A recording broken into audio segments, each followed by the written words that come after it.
Hello, hello, hello. Welcome everyone to the second day of the Tata Steel Chess India Rapid. This is Sagar Shah and joining me is Tania Sachdev. Hello, Tania. What is up, Sagar? What a day we've got ahead of us. We've got incredible lineup, an incredible pairing coming up. Round 4 of the Tata Steel Chess India Women event is about to start. Chat kya hi din tha? Day 1. I mean, we got to see everything. We got to see tactics, positional masterpieces. We got to see twists and turns over the board. We could not have asked for more. It was just phenomenal, and also the fact that we have a leader now, and just trying to show you who is leading the tournament. Nana Zagnidze is on 3 out of 3, a full point ahead of Hampi, Maria Muzichuk, Anna Ushenina, and Harika.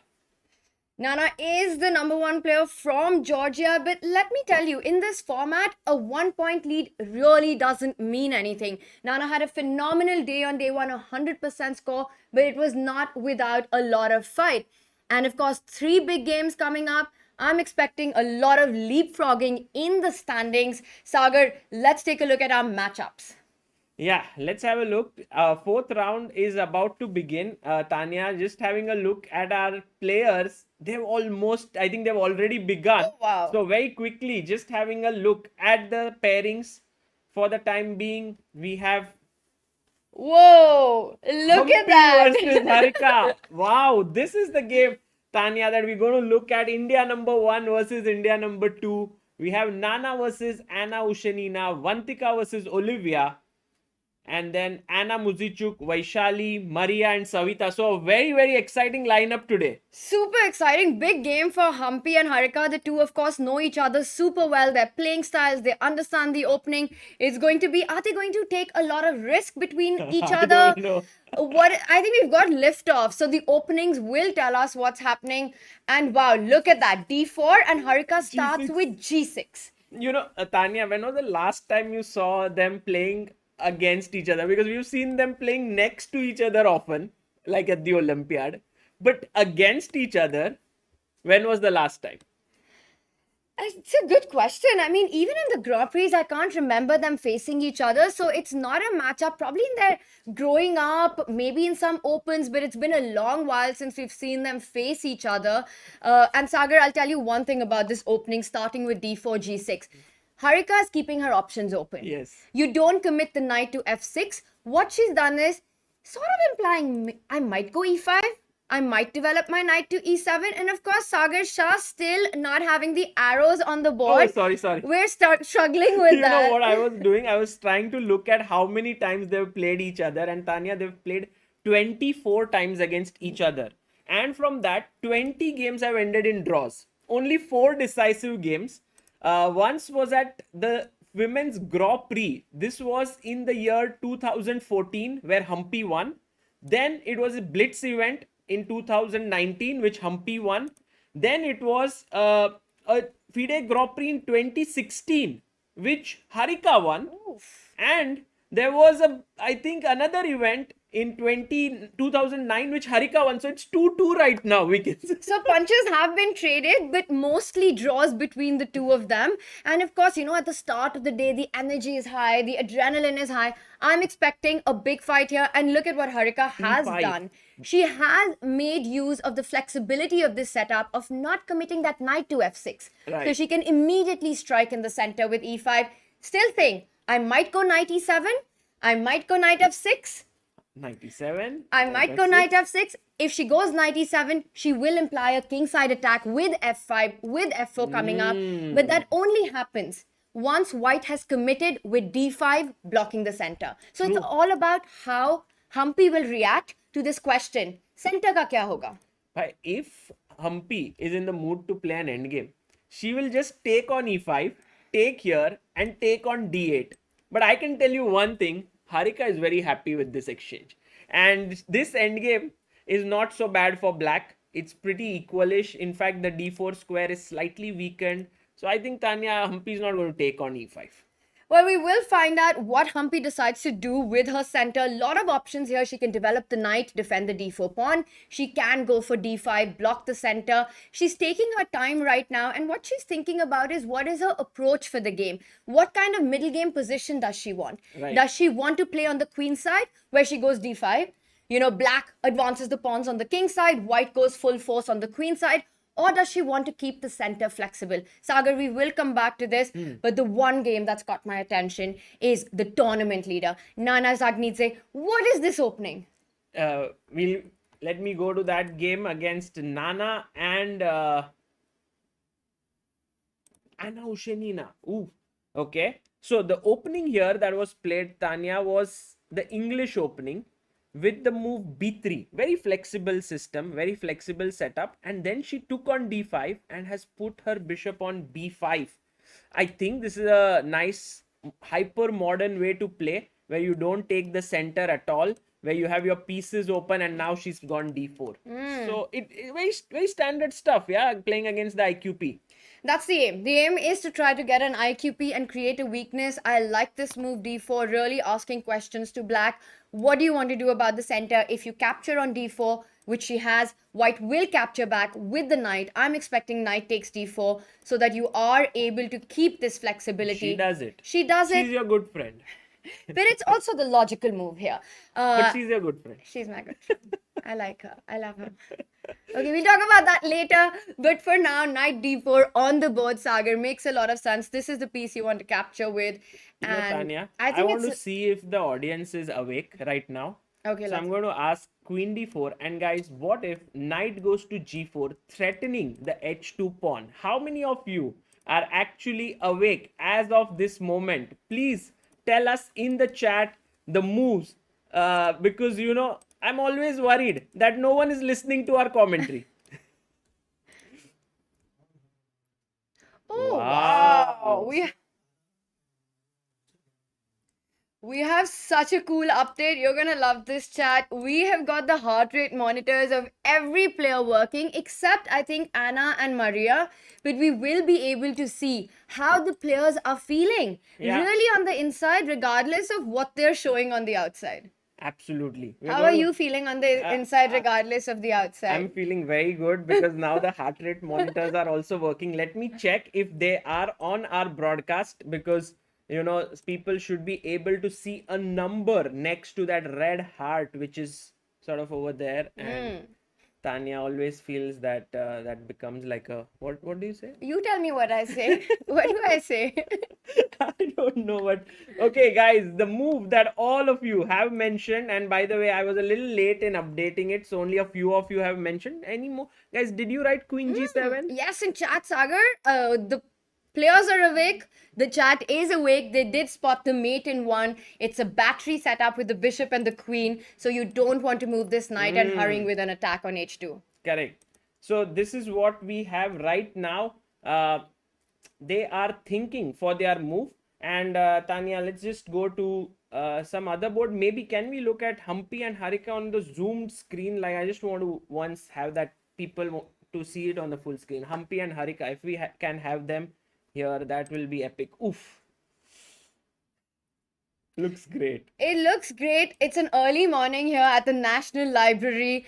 And of course, we've got the two top Indian players here, Hampi versus Harika. And look at the decision that Hampi has taken. She has decided to keep the center flexible, Sagar, with But bishop Tania, e3. look at her heart rate. Hampi is at 118 while Harika is at 82. So you can just literally sense it that Harika is a bit more calm right now. And you know what the funny thing is? I would have always thought that Ulta, na, huh? that Hampi is the calmer player. At least, you know, in terms of keeping control over the nerves. But of course, and this is why I love the heart rate monitor. It really gives us this interesting insight into a chess player's mind, which otherwise we can only conjecture. Right, absolutely. I think the very fact that right now Hampi is at 122 means that she might be a little worried. But also I got to know very interesting thing, Tania, that some people's baseline is higher than others. So if it's 120 for Hampi, and she's at 120, the baseline is at 120, then she's calm right now. And if the baseline is 80 for Harika and she's at 90, maybe she's not calm. So 120 to 90 is not always, the 120% is more stressed out because the baselines differ. Interesting. So it really just depends what is her usual heart rate level when she's not playing chess. But we may not be able to know everyone's sort of baseline, what it is. I'm still loving it. You know what? In general, I know it's supposed to be something between 70 to 90 would be a normal heart rate level, and chat will correct me if I'm wrong. But yeah, it's for me, really fascinating to see Hampi's heart rate at 125 at the start of the game. Nothing has happened, but a lot is about to happen because look at what she's done. Sagar, she's made the move. She's played queen to d2, implying... She's going long castling. Long castling means crazy attack incoming, g4, h4, h5. Man, maza hi aane wala hai. This is going to go like opposite side castling and both are going to go full on attack. And we're going to enjoy this. Maybe the score is 2-2 right now in their entire history. Today we'll get to know who goes one step ahead. Maybe a draw also is possible, but Tania, I don't think that's going to be likely here. A possibility. It's always a possibility. But like you're saying, the opening seems to reflect this is going to be a massive fight. The players are here. It's a rapid format, not a classical format. Making a move like queen d2, saying, you know what, I'm ready for an opposite side castling. We are in for an attacking dhamal in this one. Sagar, let's move on to another board. And I want to take you to the Anna versus Vaishali matchup. Yeah, let's have a look at that game. Anna Muzichuk versus Vaishali. We see Anna hasn't won the band here for the heart rate, but Vaishali has. She's at 107. But Tania, what about the position? Oh, I know this position, Tania. This is this very famous line that so many people have played. I believe Nihal has played it once here. And the main thing is, after queen d2, d5 takes, you are even sometimes ready, like instead of queen takes, there's also a possibility to take with the knight on move 10 and give up the pawn structure, like, ruin it. But it's taken with the queen, knight c3 check, queen e3 on the board. It's a queen trade. And it might look, wait a second, we're going into an endgame so early on. But let me tell you, if black actually does go queen e3 here, allowing white's f pawn to go to the center, it's actually a really bad endgame. White gets full control of the center. At some point, will start advancing these pawns with e4, d5. d5 is an immediate threat. So I would not want to take on e3 right now. Yeah, that would not be a good idea. And I think what black should most likely do is castle here. It seems like Anna Muzichuk is in her preparation. She has used less than a minute on the clock. Vaishali is down to 8 minutes. So let's see if Vaishali is going to be able to play this well, because position is still out of the opening. This is still theory and she's used half of her time. So let's look at Maria Muzichuk and Savita. Let's take a look, because a very different opening here. We've got a Sicilian and also no queen trades in sight. This one is definitely fireworks on the board. We see that white has this beautiful control in the center. All the pieces are developed. Black is about to castle. But first, Savita Sri has to answer what she wants to do to bishop f4. And now... Oh, she played it. She played bishop Hyper f4. e5 is coming. I'm looking at it, Sagar, and e5 just... it looks like a fork to me. It looks such a juicy move. I think what white wants to do after e5 is, saying... Your queen is still on c7. Yes, you're attacking two of my pieces, but I'm just going to fall back with my bishop to g3. You still can't take my knight. Your queen is pinned. And with e5, what you have done is committed so many holes in your position. Next, my knight is jumping to f5. I will capture on g7. I will mate your king with this knight. e5, tempting, but horrible. Yeah. I think e5 just weakens a lot of squares, and it's that temptation in life when you are on a diet and there are some chocolates lying around and you pick one up and then you realize what you've done. You've just broken your nice routine. I heard that Amrita doesn't allow you to eat chocolates. Are you missing them? I know, not Amrita. I don't want to eat them. And this is what is happening.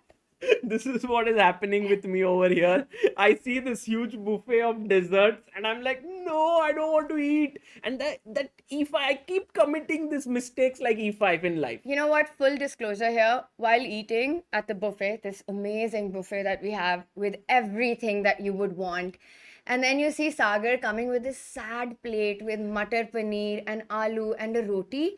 And Amrita will come, start with her dessert. She'll have the chocolate pie. She'll have her ice cream. She'll have her sandesh, everything. Then she'll get her second course. And Sagar is just, all about, oh, hi, Amrita. What's up?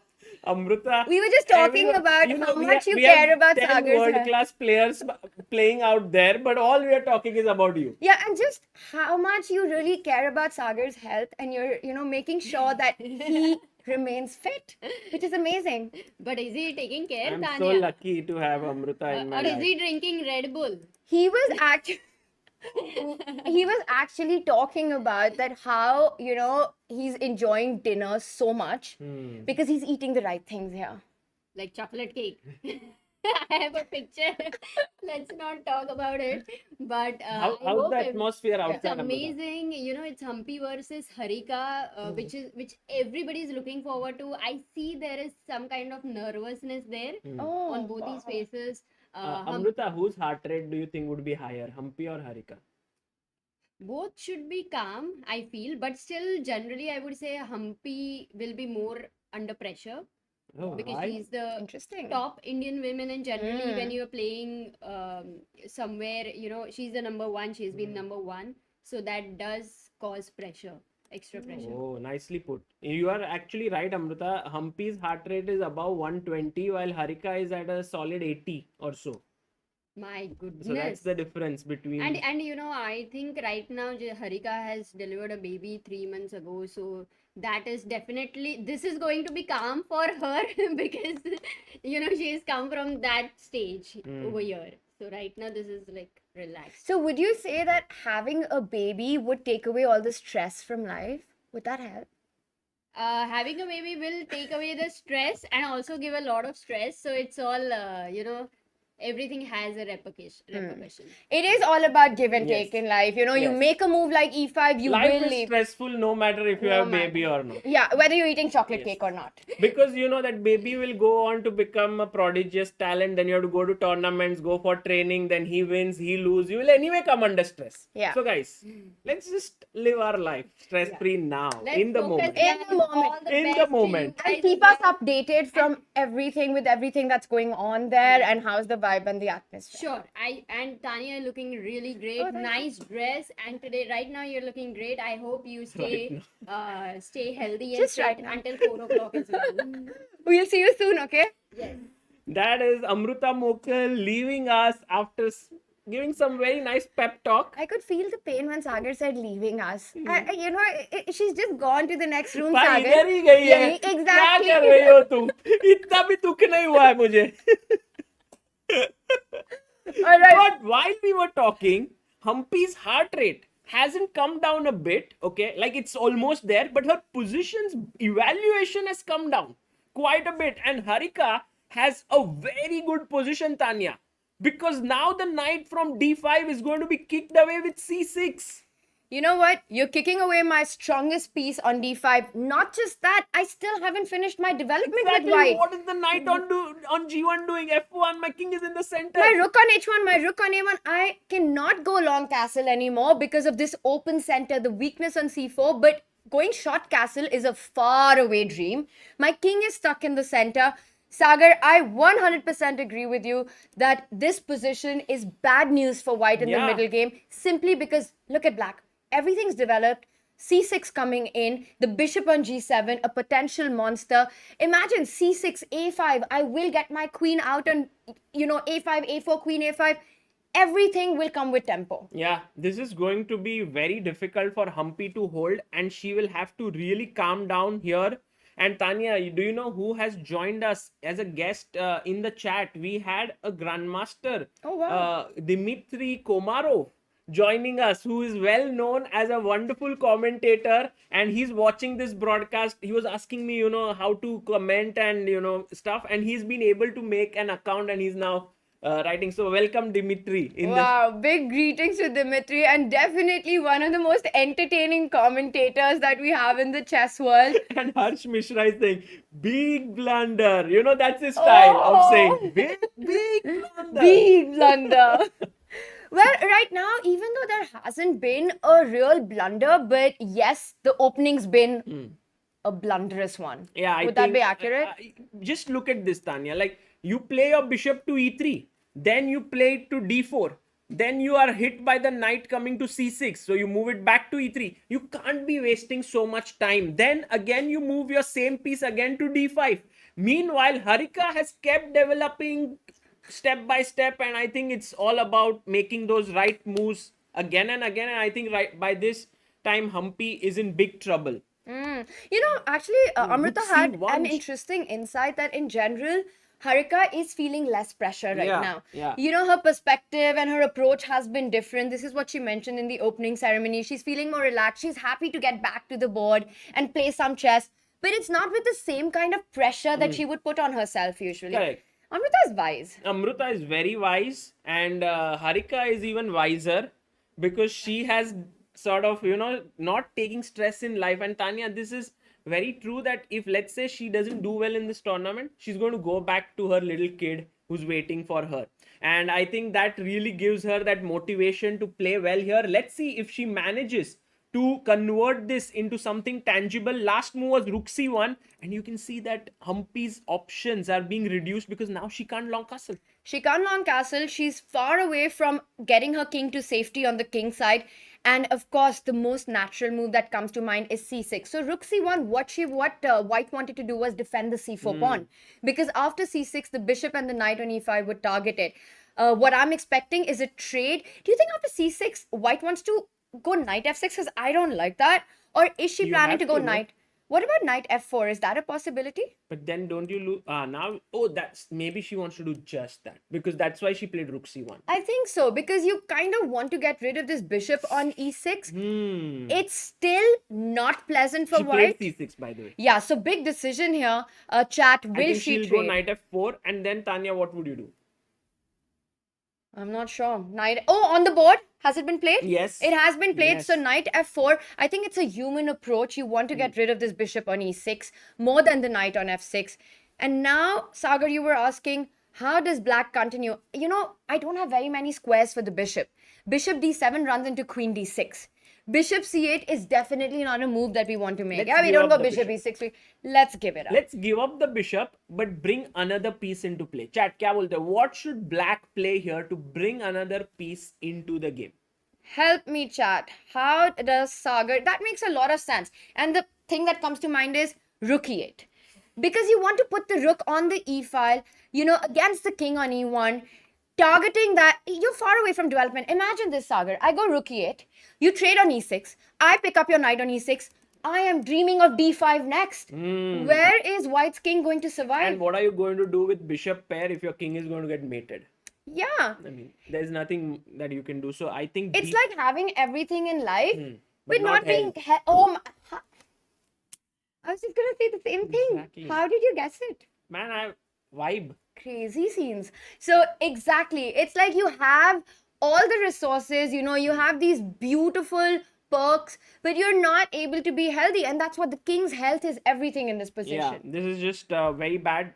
Can we quickly check which game have we not seen yet? Vantika versus Oliwia. Let's take a look. Oliwia, of course, the star performer from the Olympiad, as was Vantika also yeah. had She a good played run. very well. She played in Team B. I think she was the top board for Team B, Sagar. And she had a very reasonable, very good I run. think It was till her round first. 9 she was unbeaten, something of that sort. So she played really well.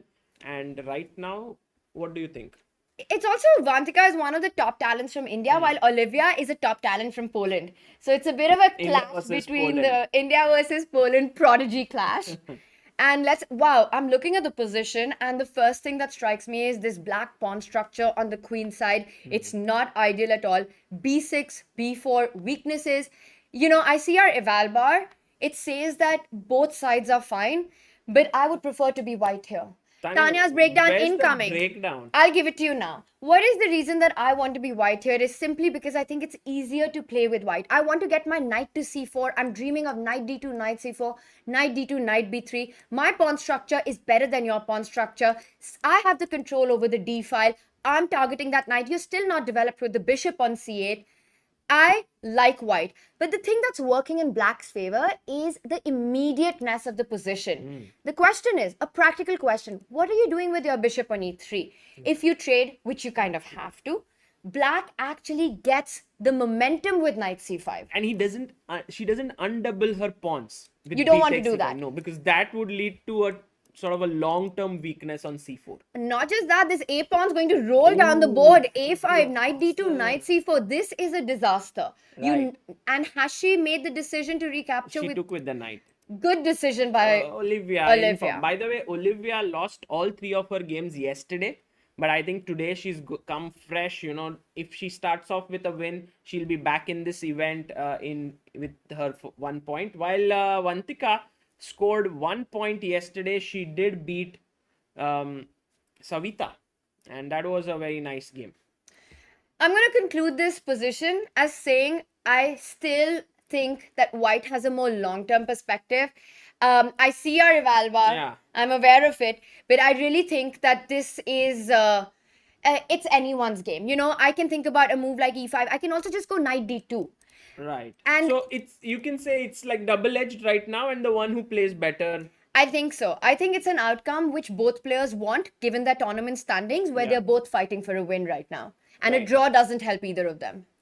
By the way, Tania, we are closing in on 1,000 people watching this. So, guys, please do like the stream and please do support this tournament because we would love more and more people to know about it. Just a very small point here that has to be mentioned, which is actually not very small. It's a very big thing that is happening in the world of chess. This is the first time ever in the history of chess that there is a same prize money for both the women and open section. So this is the prize fund that they are fighting for. The first place of $10,000, second place of 5,000, third is 4,000, 3,000 and 2,000. And that's the same in both open and women. It is indeed a historic moment for chess that this is happening. And as all players mentioned, all the women players, that this just means so much for their career. To see this happen, it's happening in India. We've got the youngest, the brightest talents playing against the best in the world for an equal prize fund. And I'll tell you what, Sagar, it's not just about winning that $10,000, but it's so much more at stake. It's bragging rights as winning the first event that had the equal prize fund. Yeah, absolutely. And also, talking about winning, I think Harika really wants to win her game today. But Tania, it seems like she went a little bit slow. Instead of rook e8, she played queen e7. And then after bishop e2, Hampi quickly trying to finish her development. Rook d8, knight takes on e6. And this is the position that we have on the board.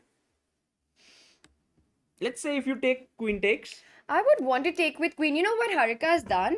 We were looking at rook e8. With queen e7, rook d8, Harika is saying, I want to get in d5 as soon as possible. Right. And I like that idea. That's the plan that we were discussing, right? When your opponent's king is in the center, always look for ways to open up the center files. You want to open up the e file, the d file. So whether it was the best decision or not, I think practically it was a good idea to go this way.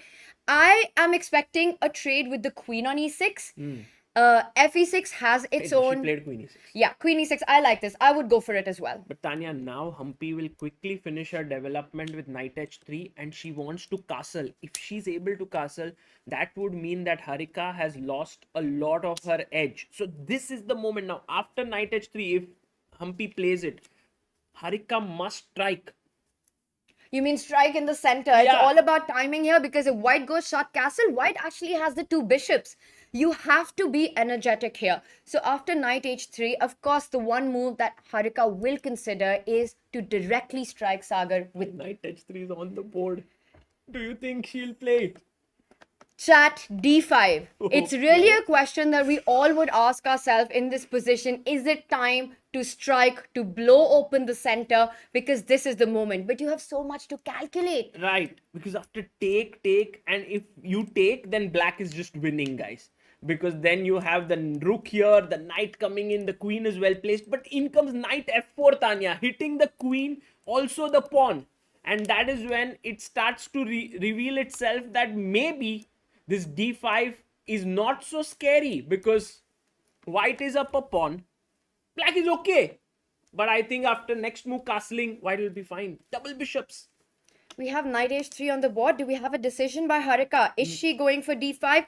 The other way to approach it is you prepare for d5. You say, you know what, Sagar, you want to come in with knight f4, attack my queen and attack my pawn. Prophylactic thinking. What if I preempt it? But I'm not able to really find a way to preempt it because I don't want to move my queen back. Yeah. It just feels like, it's not a natural move to make. Correct, exactly. So this is why it seems like Hampi's worst is over now.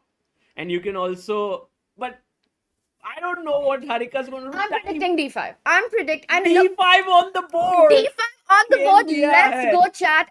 It's such a human way to play. Yeah, I agree. And what is now Hampi going to do? She has only 2 minutes 36 seconds left, while Harika has 3 minutes 26 seconds.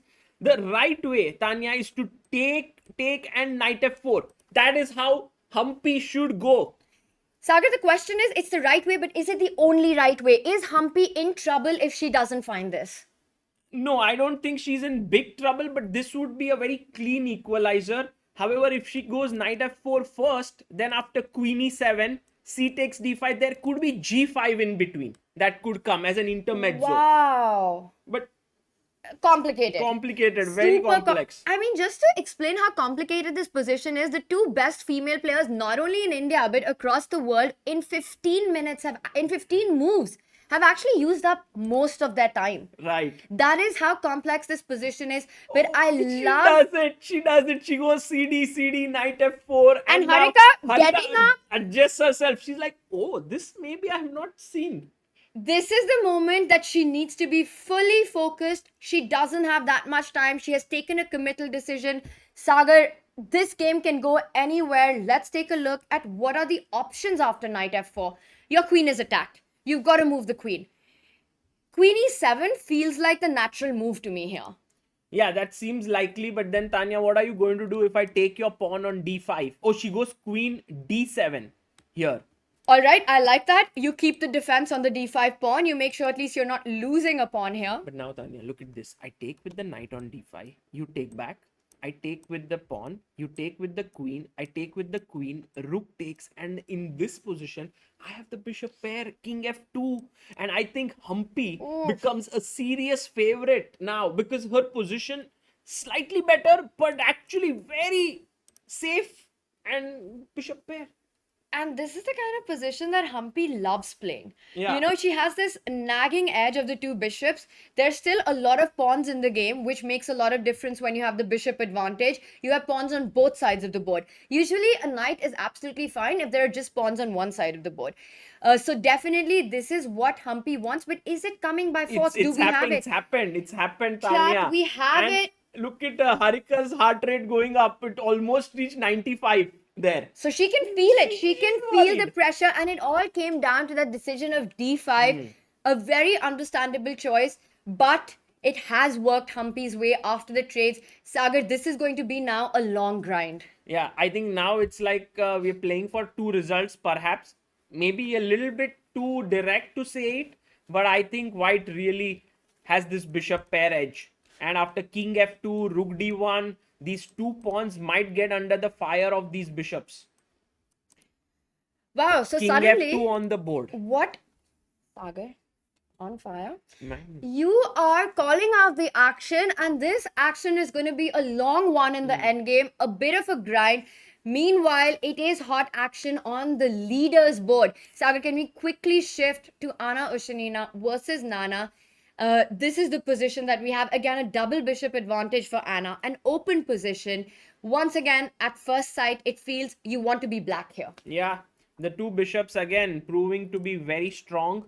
At the same time, the knight will get a square. Let's say after e takes d5, bishop takes d5, I want to put my knight on c4, but then the f3 knight would be left undefended. So in a way, there are all these practical issues that white has to solve. So Anna Ushenina looking good right now. Absolutely. And I see in our chat that it's being mentioned that in the Harika game, d5 was not the best move. And yes, we saw the eval bar changing, but the point is it is the most human move in the position. Yeah. So one cannot really fault Harika for going for it. You see your king in the center. Of course, after the dust settles, it hasn't favored black, but still it's going to be a big game. Sagar coming back to the current position in this one. How are we handling this tension on the board? I think you should take, after bishop takes, maybe put your knight on e4 so that somehow you want to exchange one of the bishops for the knight. Are you not worried about pin and win with queen g6? I would be very scared to make a move like knight e4. It does look scary, Tanya, and maybe I have to think of some direct way like knight h4 or something. Otherwise, yeah, bishop e4 and then the pressure down the d file. This could all turn into something really what I don't want. Tactically, it could be very scary to play that position with just a minute on the clock. I would be surprised if Nana chooses this option to go for a pin voluntarily, but I don't think it's a pleasant position anyway. Right, absolutely. So let's see what happens here. I think Anna's position slightly better, but practically maybe even more better than what we think it is.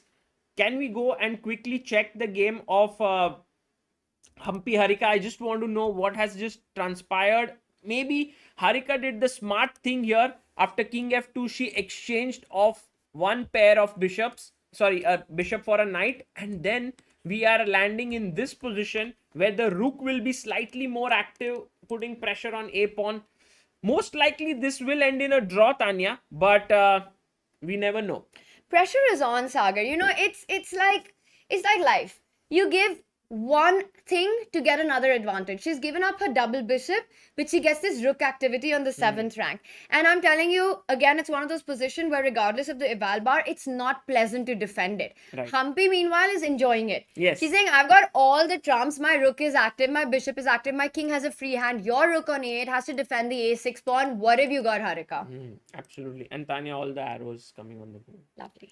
Everything going well. Okay, is there a game we haven't checked? I think Maria Muzichuk versus Savita. This is looking quite good for Maria here. I think today is the day of bishop pair.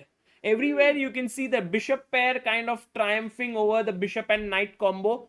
Also Maria slightly better. Anna versus Vaishali, slightly better position for Anna.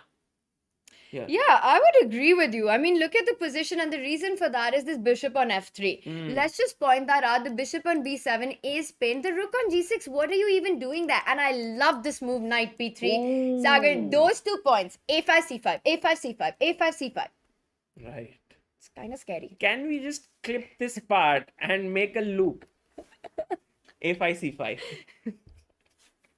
So it's a big problem for black to sort this out with the knight jumping, with the bishop targeting the b7 square.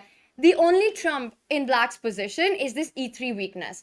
It just feels very passive, and I think Vaishali is in trouble. What she's done is she's moved her bishop already to c8. She wants to go bishop e6 or maybe bishop g4 as well, try and trade off the bishops. But after, tactics. So if you take here, I guess she wants to just take back knight d5, bishop d5. But yeah, this knight would be a little soft here. Things can get ugly. I mean, f7 will always be a problem. Knight d5, bishop d5. And you know what? Knight e5. Let's ask chat. Knight e7, white to play. Let's go, Sagar. Oh, knight e7. Oh, it does. It kind of doesn't work though. Interesting. Interesting. How about putting knight on b8 to make it work? You know what? Let's ask chat. Knight on b8. And you know, chat, white to play. Are you awake? Tell us in chat. Tell us you're awake without telling us you're awake. By telling us what would you do here. Guys, go for it. Oh, look at the chat. As awake as they could be. I think we have to step up our chat question game. These are too easy for chat now. Absolutely. Look at this. Everyone in the chat going for bishop takes f7. Well done.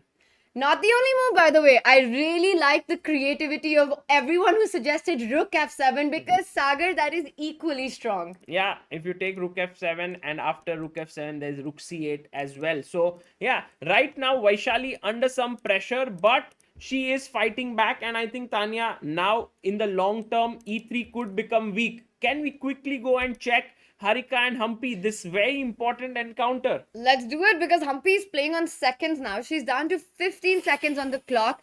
I like that bishop on h6. You're saying, you know what, now you don't only have to worry about your a6 weakness, but also a potential back rank mate. Watch out, Harika. Yeah, and this we have She's going to fix it with a4. You fix this pawn with a4 because a5 is a pawn on a dark square. That is done. Understanding. It's just amazing understanding. Very quick to play Very those moves. quick. And what you don't realize is that Hampi just having 39 seconds is just so calm. I'm always inspired looking at her. So calm. She might be like this even when she has couple of hours on the clock. And which is what makes her heart rate monitor so interesting, which is saying currently she's at 120. 120, yes. Absolutely. And she's gone Rook D8, Tania. I think Harika is one of those players extremely difficult to beat even when you have small edges because she just defends like a beast here. Rook D8 and now she goes Rook A6. But Tania, the bishop jumps to B4. Yes, you have a pawn on dark square, but that means the bishop can get anchored by that pawn. So weakness is also strength. Weakness is a strength if it can be defended, and here she has done it. But what Hampi is going to try and do is the principle of two She's going to weaknesses. create one more on king side. Yes. Arre baap. It's not easy, and of course the position is still. Oh! But I don't think you she can do can't that. take this I don't because think this so. will hang. This will hang. And you Right. never want to trade that because a pawn is a big passer, Right. while you don't have a passer on the king side. Yeah. So Nice. she doesn't do it. The only thing is, right, your rook is forever stuck on the last rank, on the 8th rank, defending the back rank. And I don't think Hampi is going to let go with a draw very easy. But very likely that this will end in a draw, Tania. Which one? Should we go to our leaders game? Nana Zagnidze versus Anna Ushenina. Nana seems to have come out of the problems and now this most likely will end in a draw. 2 rooks on each side with 4 pawns. Definitely more likely to end in a draw than the Hampi Harika game. I think that still has some poison in it. This Sagar, we can call a draw already. Yeah, this would be a draw. And Vantika versus Oliwia Kiolbasa looks like a very big edge and a very stable edge for Vantika. You had called it, Tania, that white is slightly better. Kya hi kar sakte hai, dosto? Sitting here with us is actually an Future Tania. Olympic medalist. That too. But Sagar, I mean, here we can clearly see white has such an healthy extra pawn in an end game, just a B passer. This is going to be a big task for Oliwia to defend. And it was all about that, you know, regardless of the evaluation bar, these practical problems in the position, they're never easy to solve.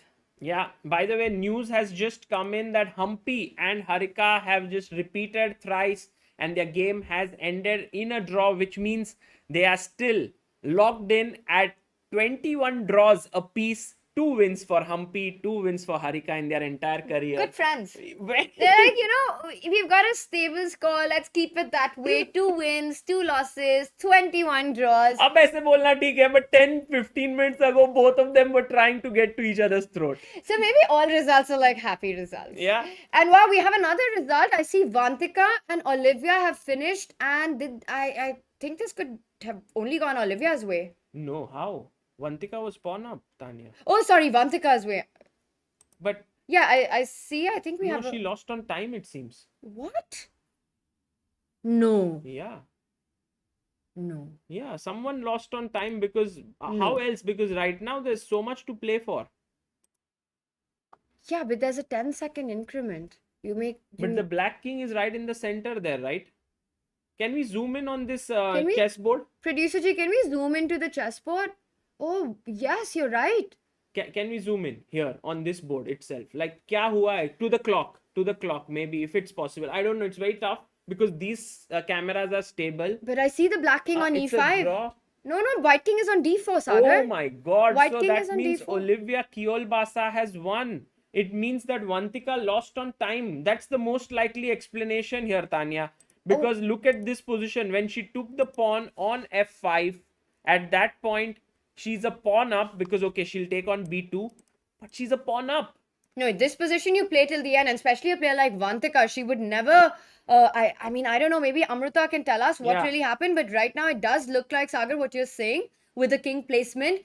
This is a bit of a tragedy. Very big tragedy. And I think that's very sad. But okay, we have to move on. Let's go to Anna Muzichuk versus Vaishali because this game has turned into Vaishali's favor. Look at this. She has an extra piece. Up. How did that happen, Tanya? From that a5 c5, a5 c5, where did that knight go? The knight was doing really well, but oh my god, did What? she just blunder? She just blundered. How? Oh, Let's she go went- back and quickly show this move number 29 when black played f6. And here white has a nice position, yeah? You're putting pressure on a6. Let's just go back quickly to move 29, Sagar. Okay. Here. Yeah, you can. Yeah, and one more move back. So, yes, f6 has just happened. And if you look at this, I love my knight on c5, my rook on e7. And here, Anna just made a blunder. Anna made the move knight e6. It's super tempting because you're attacking the rook on f8, you're attacking the pawn on g7. And if you play rook f7, this rook e8. Rook e8 mate hai. But Vaishali, super fast, super precise, made the move knight c6. Definitely this took Anna by surprise. And the point is that if you capture the rook on f8, after knight into rook, white's knight is trapped on Trapped. f8. Arre You baap re. don't have a way to come back. Horrible. So after knight c6, the only move that Anna had was to take on g7 with a check.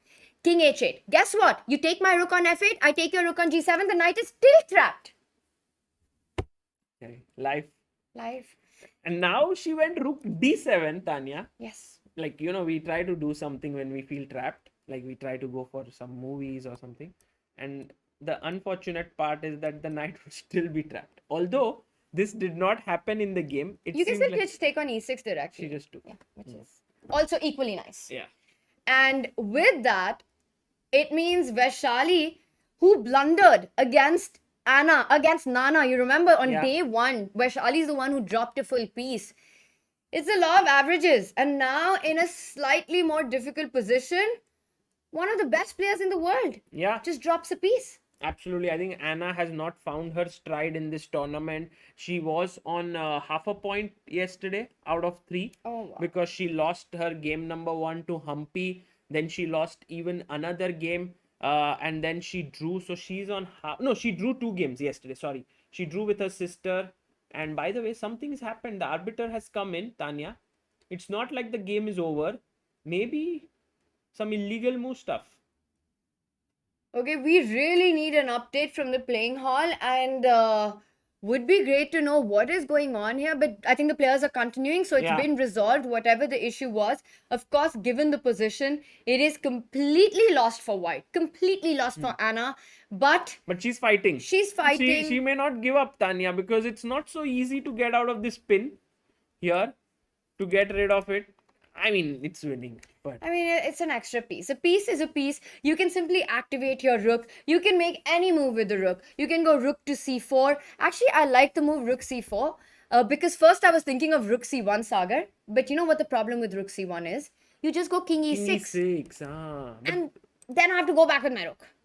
But if I make a move like rook c4, it's actually against king e6 because then I pick up your pawn with a check. very well said. Very well said, Tanya. I think this seems like a very good way to go.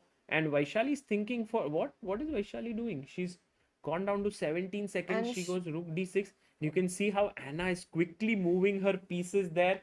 She's making sure that Vaishali is put under maximum pressure, even though she is a piece up. Sagar, let's have our view on our players along with the board action that we have because this is down to seconds. A big moment for Vaishali to climb up on the leaderboard, playing against a heavy favorite in this event. She is up a piece, but Vaishali needs to find a way to get out of this pin. And she can't repeat too many times. She has to be careful. Once You know, more, Anna actually looked up at the screen and she was thinking, is that a threefold rook repetition already? d6 is the threefold repetition. And what is the time? 29 seconds. Okay, she has some time. Vaishali must find rook c4, which Tanya has been speaking about. If she plays rook d6, it would be a threefold repetition, guys. Not rook c4, she finds She plays rook c4 on the board, Sagar. And this was such a critical moment because not just rook d6. Had Vaishali placed this rook anywhere else after king e6, she would be forced to repeat thrice with rook c6. Yeah, yeah. And Anna goes rook a7 and she's telling Vaishali, if you take on b4, I don't want your a6 pawn. No, I can't go Rook king e4. e6 because there's rook e4. So yeah, there's exchanges there. And now the f6 pawn is hanging, Tania. No, you can come back rook b1. Go to rook b1 Rook if b1, you take. king is now you're not pinned anymore. Sagar, Right. rook b1 I like, and she listens to you. She Yeah. goes for your move, rook b1 on the board. And she goes rook a7, recreating the threat of king e6. But now you go, What, rook e1? but then you start attacking the b pawn. Yeah, not so simple, Tanya. We might think, oh, it's winning engine showing +5, +6, but Vaishali has. I like this. I like this. She wants rook b7, rook c5, rook e5 check. Super play by Vaishali. After rook b7, Vaishali will go to the 5th rank, give a check, and then after king e6, we will have rook e5, and we are seeing another move here. Oh, she goes rook to c6. Well, now she'll go rook c5. Nice. And by the way, Vaishali's heart rate is at a solid 110, Tanya, which is actually quite good to see. She's very, very stable, not moving up and down here, which seems like our live transmission. We have to follow it here. Yeah.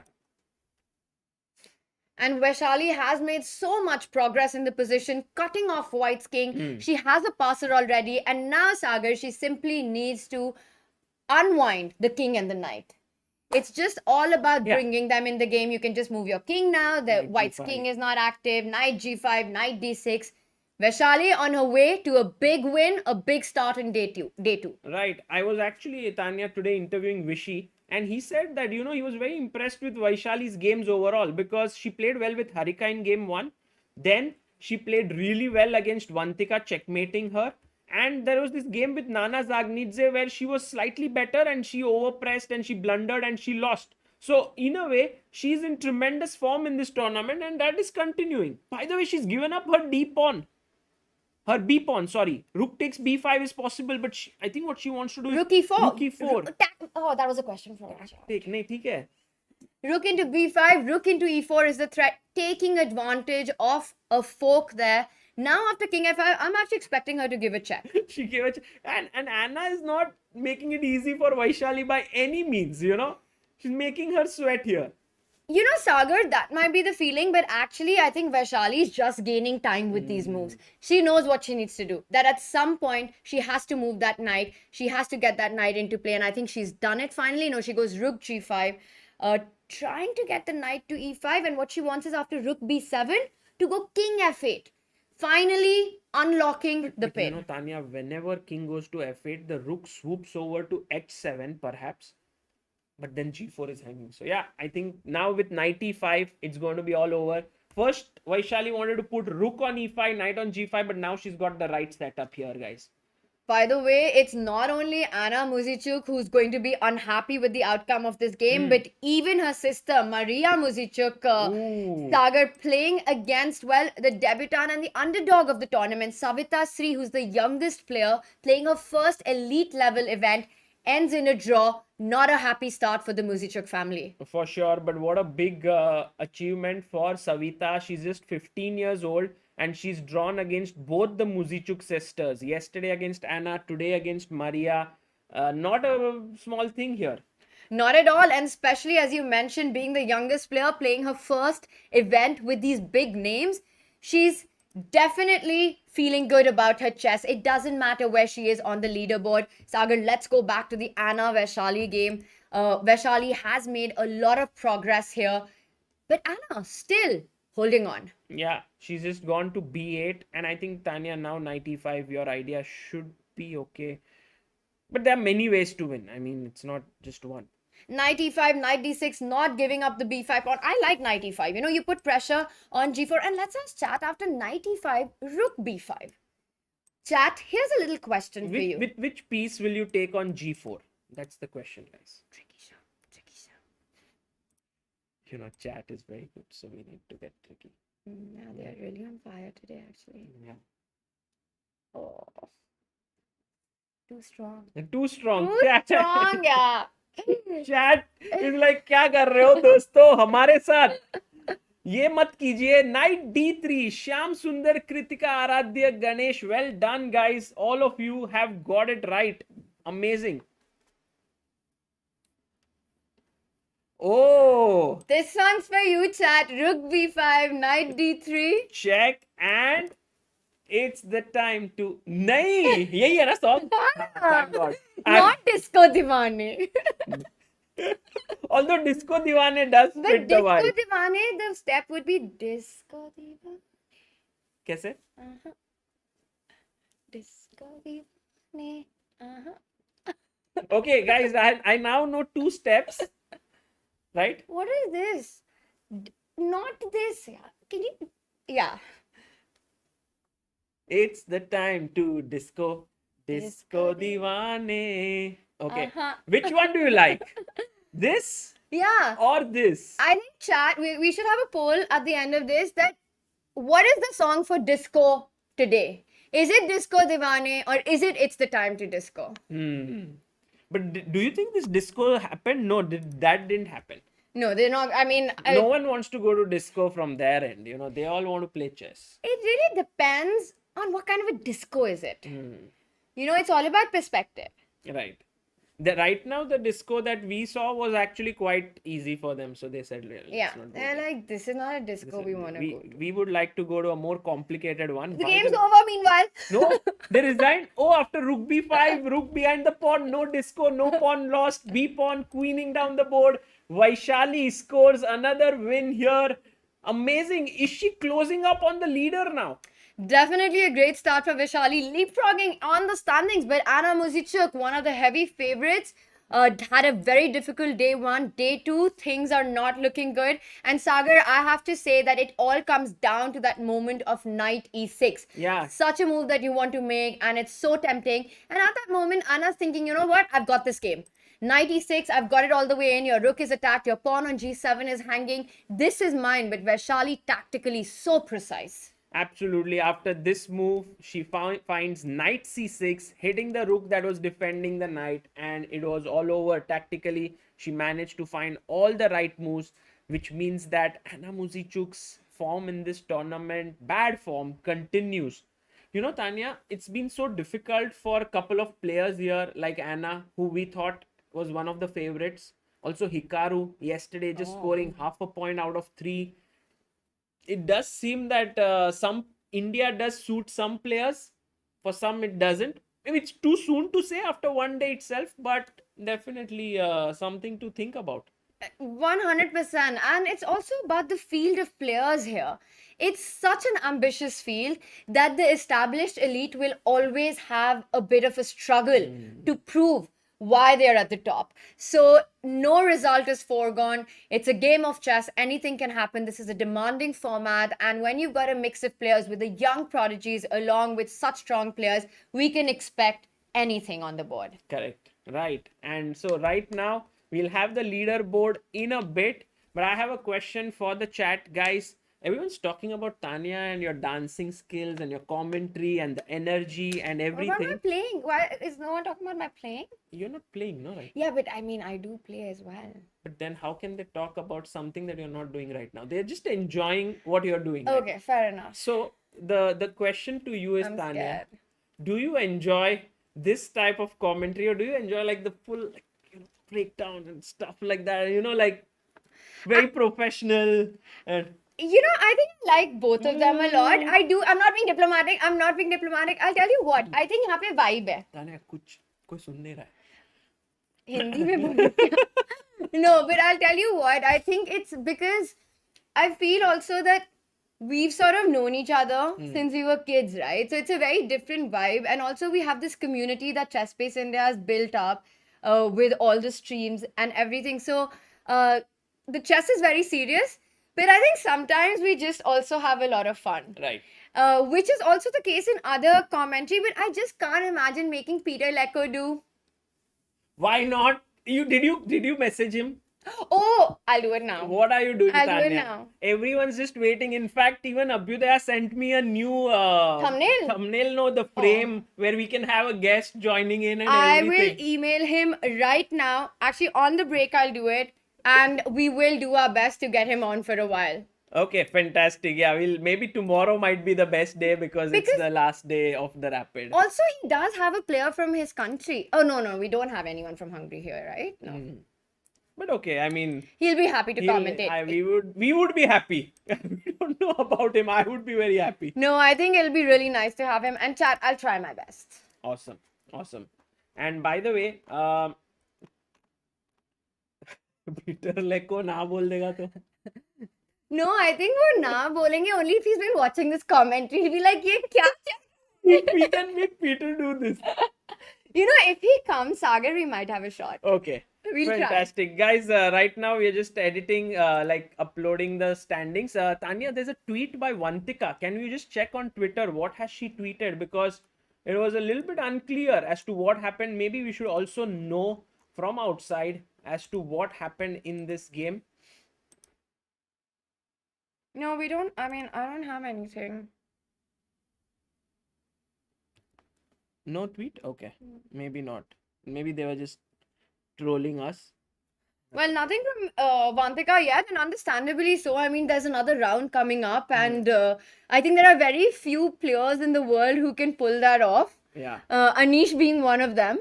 But generally, between rounds, it's kind of really difficult for a player to, you know, be on social media and put out their thoughts. But maybe at the end of the day, we might hear something from her. Correct. Well, Tania, how about we look at the pairings for the next round because it will start very soon. So maybe we can check that while the standings are getting ready. We can tell you in short that right now Nana Zagnidze keeps her 1 point lead in this tournament, and she is on 3.5. Joining her at 2.5 are Maria Muzichuk, Anna Ushenina, Harika, Hampi, and Vaishali. There are 5 players who are 1 point behind her. So that really makes it very interesting. And it's time to see what the pairings are like because we will know if someone has the shot to snatch the lead from Nana. Well, it's Harika versus Nana. So that actually means if Harika is able to win her game, She she ties. And again, it's just a 1 point lead. And you've got 5 players just behind Nana chasing her. So a second round is super important. We've got Vaishali playing against Maria. We've got Anna Ushenina versus Vantika. Right. Oliwia against Anna Muzichuk. And Savita playing against Hampi. A big game for Hampi, this one. She will be with the black pieces. But Sagar, she's looking for blood here. Yeah, I think Hampi will definitely be trying to win this game against Savita. But for Savita, it's another game of huge experience that she'll get playing a top player. And also Maria versus Vaishali will be so much fun because they both are on 2.5 points. So maybe, Tania, this can happen that if Harika beats Nana, then both of them reach 3.5. If Hampi beats Savita, she also reaches 3.5. And whoever wins between Vaishali and Maria, they reach on 3.5. So we'll have like 4 players on 3.5 at the end of this round. That will be a field wide open. But Sagar, of course, a big round coming up. And I also want to add that Vaishali is playing Maria. She just beat Anna. So for Maria, she's probably also feeling that, you know what, I need to avenge my sister of that loss. So definitely going to be a very motivated Maria as well. Yeah, for sure. And I think games will start pretty soon, I think, Tania. There you see the players are coming back. And a shout out to our team of arbiters who are doing a phenomenal job there, Tania. Maybe some of them, the arbiters as a community really make sure that events happen smoothly without any interruptions, without any problems. And it's amazing to see them in action every day. You know, I feel every big thing in life needs some people who make sure that things run smoothly. Right. And I feel like in your life, that's Amrita. You know, I've seen it, Sagar, like she's just taking care of everything behind the scenes. Yeah. While you are just making sure the OBS is running smoothly. Are you trying to say that my biggest contribution in life to To this your is- married life is making sure the OBS is smooth. now at this point we have the meme of that why am I so sad or something like that. Oh, What like is sad it? life. Yeah. It's like that black and white Yeah. scene with that sad music. Why is life so bad or Yeah, something yeah, like that. yeah. But you know, Sagar, you're absolutely right. The arbiters here doing Yeah. a fantastic job. Also behind the scenes, we've got our producer, our director. There's a full team. We've got Lenny here working, making sure everything goes Lena according to Toots. making sure everything goes according to plan. And there we've got our players with us, Nana versus Harika, very good friends playing each other. Harika and Nana have known each other for a really long time. We see Hampi against Savita Sri. Hampi knows the importance of this match to keep up her chances of winning the tournament. And let me tell you, Hampi is all about the title. She has her Yeah. eye and her mindset very clear. It is about the championship for her. She's extremely soft spoken, but don't get fooled by that. Hampi is a beast on the No, inside. Humpy, we don't even need to see her talking. Just her stare is enough to know that she means business. Do you think she has like the same death stare as Hikaru? I think Hikaru's stare is a lot more expressive. So when he stares at you, you feel like, oh, someone's staring at you or something. But when Humpy stares at you, you just don't know what to do. It's Yeah. like, I don't know. There's no words to describe it. Have you played with Humpy? When we were kids, so a long time back, because after that it was only at Olympiads being in the same team, and that too just this one and back because she didn't play a few Yeah. Olympiads. So against her, it was only when we were growing up. She's, I think, a year younger than me. So we had this, Oh, you know, really? a year or maybe two. I think she's also 86 born. Like No, you. she's definitely, I think, I'm not sure. I could be 87 wrong. maybe. Yeah. But maybe chat can tell us. So we always had some games growing up, but it's been a long time since I've played her. But Sagar, let me tell you, this stare of hers was there even as a kid. Acha. You know, you could feel that that thing coming for you.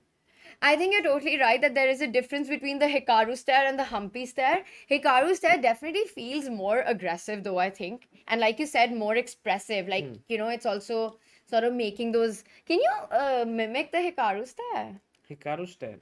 Okay.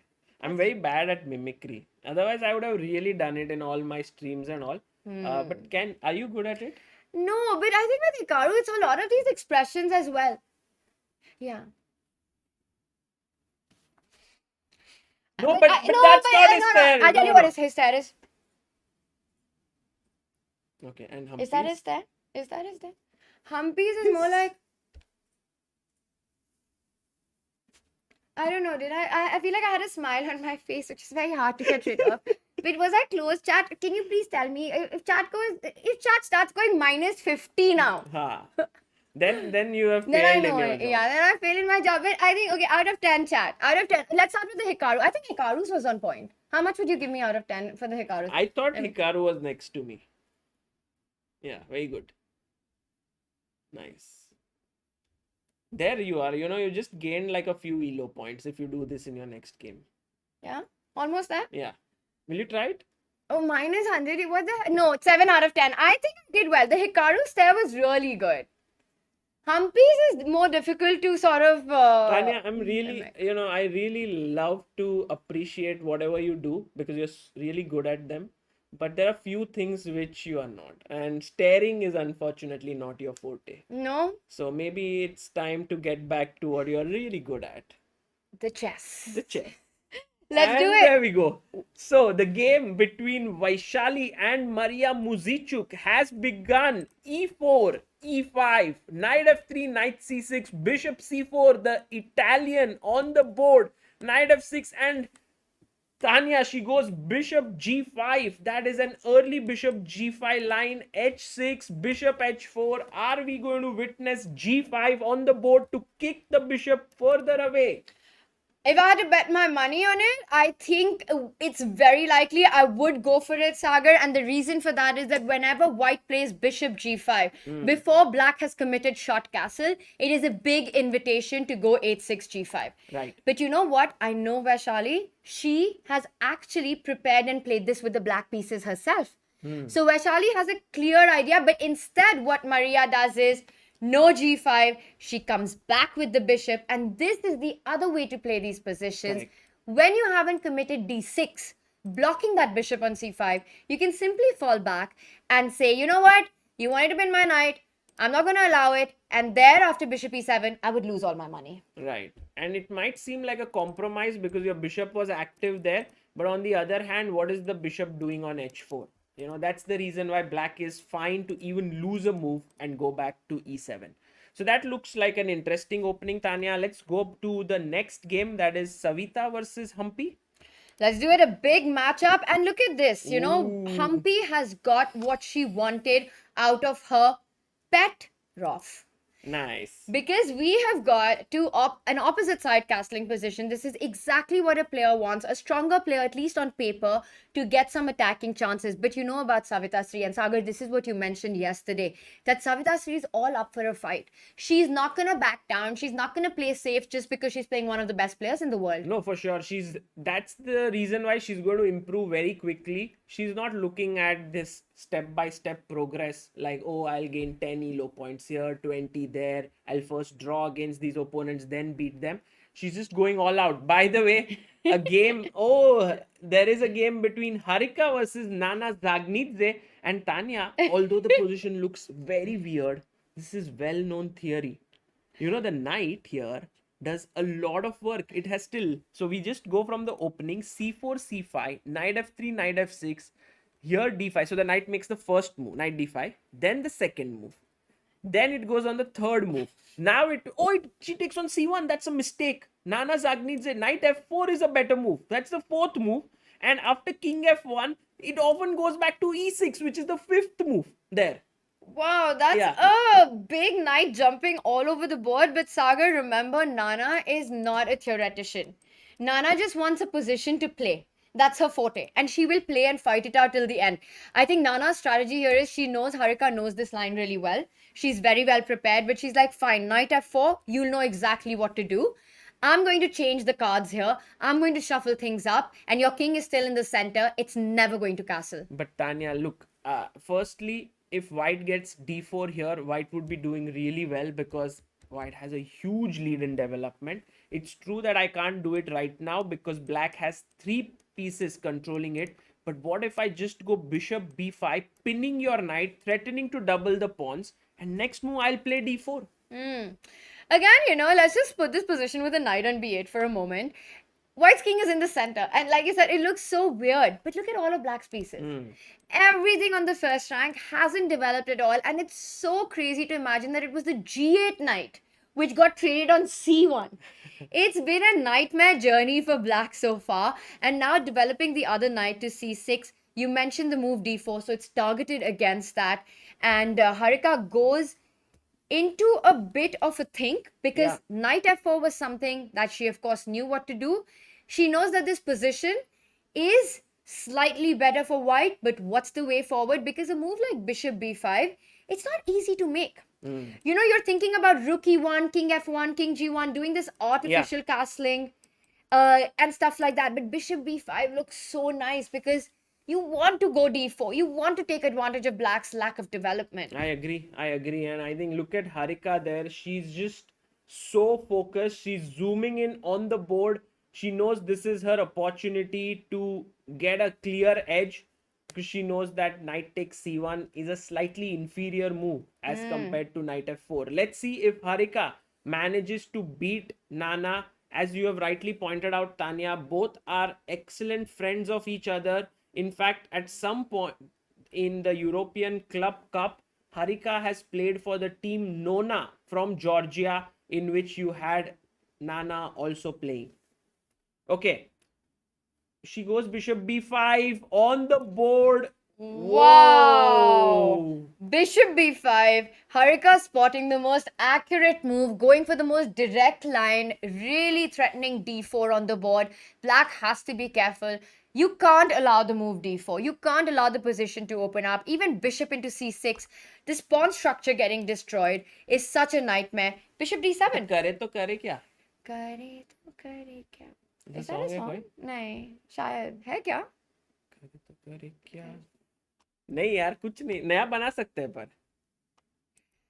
करे तो करे kya is the big question for black here. BD7. BD7 and seems now to be Tania, D4 the answer. and now if you take ठीक है here I have a choice between taking on c6 or taking on d4 but then you will exchange so I take okay now you take with the bishop and I'll take back with the knight and this is where I think my lead in development is getting very serious. I like white in this position. I mean, whatever has happened, despite having the king on e2, black's lack of development is definitely the bigger problem here. And the bishop b5, quite a find by Harika. And bishop g4 played by Nana and Tania. This is getting seriously bad for Nana Zagnidze here. You can see Harika at a heart rate of 86. She's thinking about what to do. She can chop off the knight, double the pawns, go knight a4, attack this pawn. Tania, all of a sudden, it seems like Harika is in a huge driver's seat here. I mean, a huge advantage for her. I couldn't agree more with you. And bishop g4 played by Nana is also a natural reply because she's also targeting bishop f3, hoping to spoil the pawn structure. But white just seems faster. At some point, I really think that Harika will try to play rook e1, king f1, and try and get her king to safety. But I'm not sure when that is. And again, the question: do you want to go bishop c6? Do you want to commit to giving your bishop?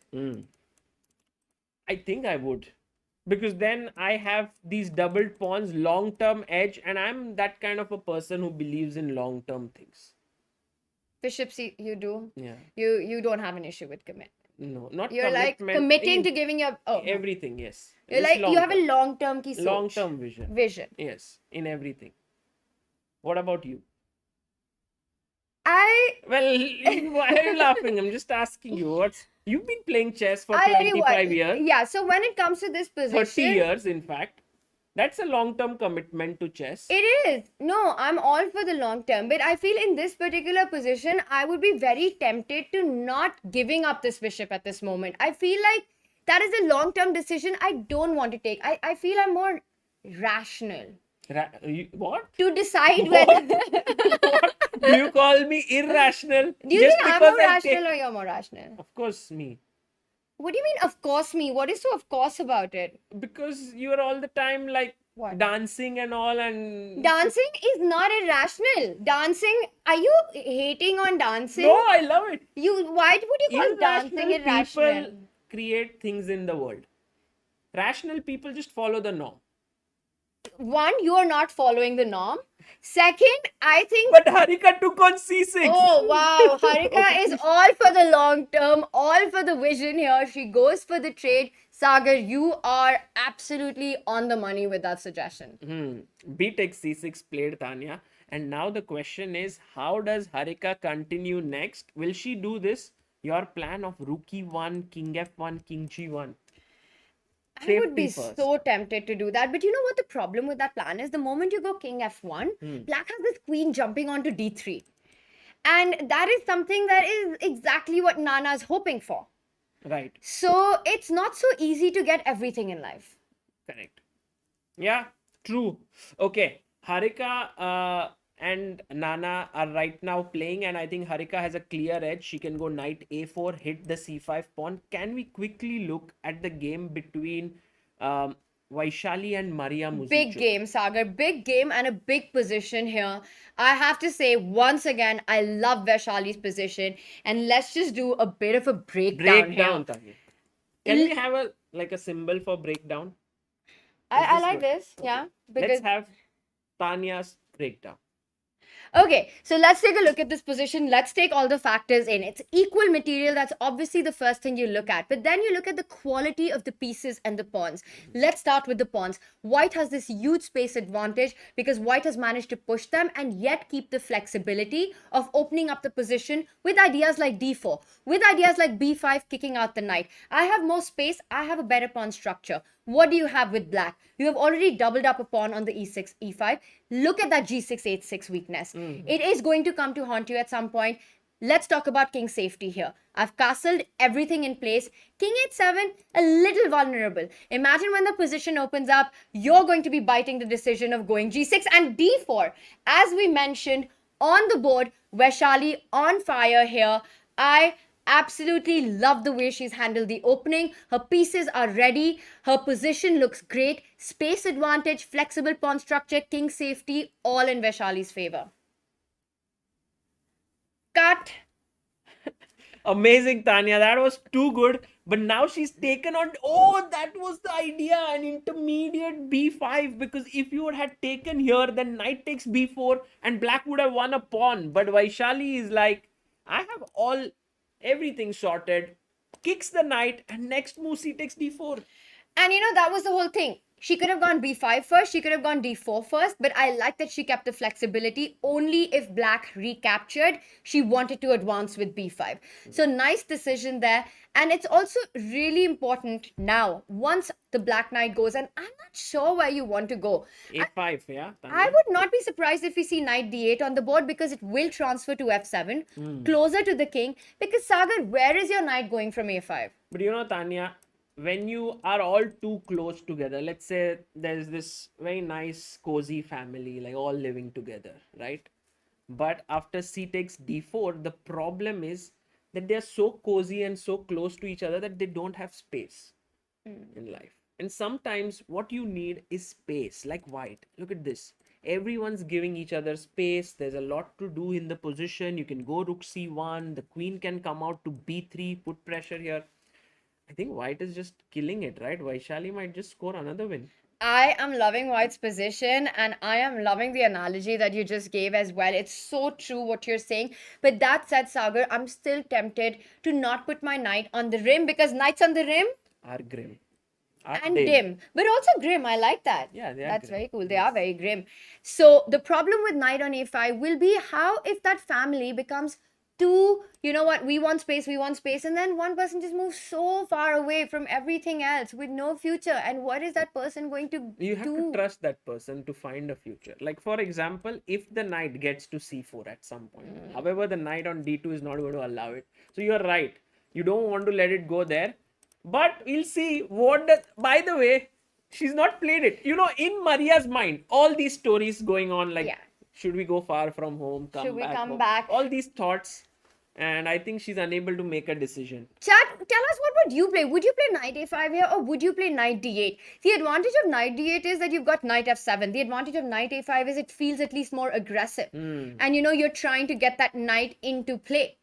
So definitely a big decision. And we see Maria taking her time. So Sagar, it's a good question. Where do you move the knight? She played it to What? a5, Tania. This is exactly the kind of move you need to make in order to sort of stir things up, no? Because in the end, knight d8 is not going to give you play. With knight a5, you have some hope that the knight may jump to b3 to c4. But that being said, clearly Vaishali in driver's seat looking to reach on 3.5 out of 5. Wow. Tanya, what about Hampi? How is she doing? Whoa! She has pushed her pawn to c4. It's an opposite side castling. Do you think Savita is going to sacrifice on h7? Is it working? I don't think. You need if you sacrifice your bishop on h7, Yeah. you need a supporting army for that. You Right. don't have it. You're not ready to take these big decisions of giving up something because you don't have a support system around it. Right. Meanwhile, black has made so much progress on the queen side.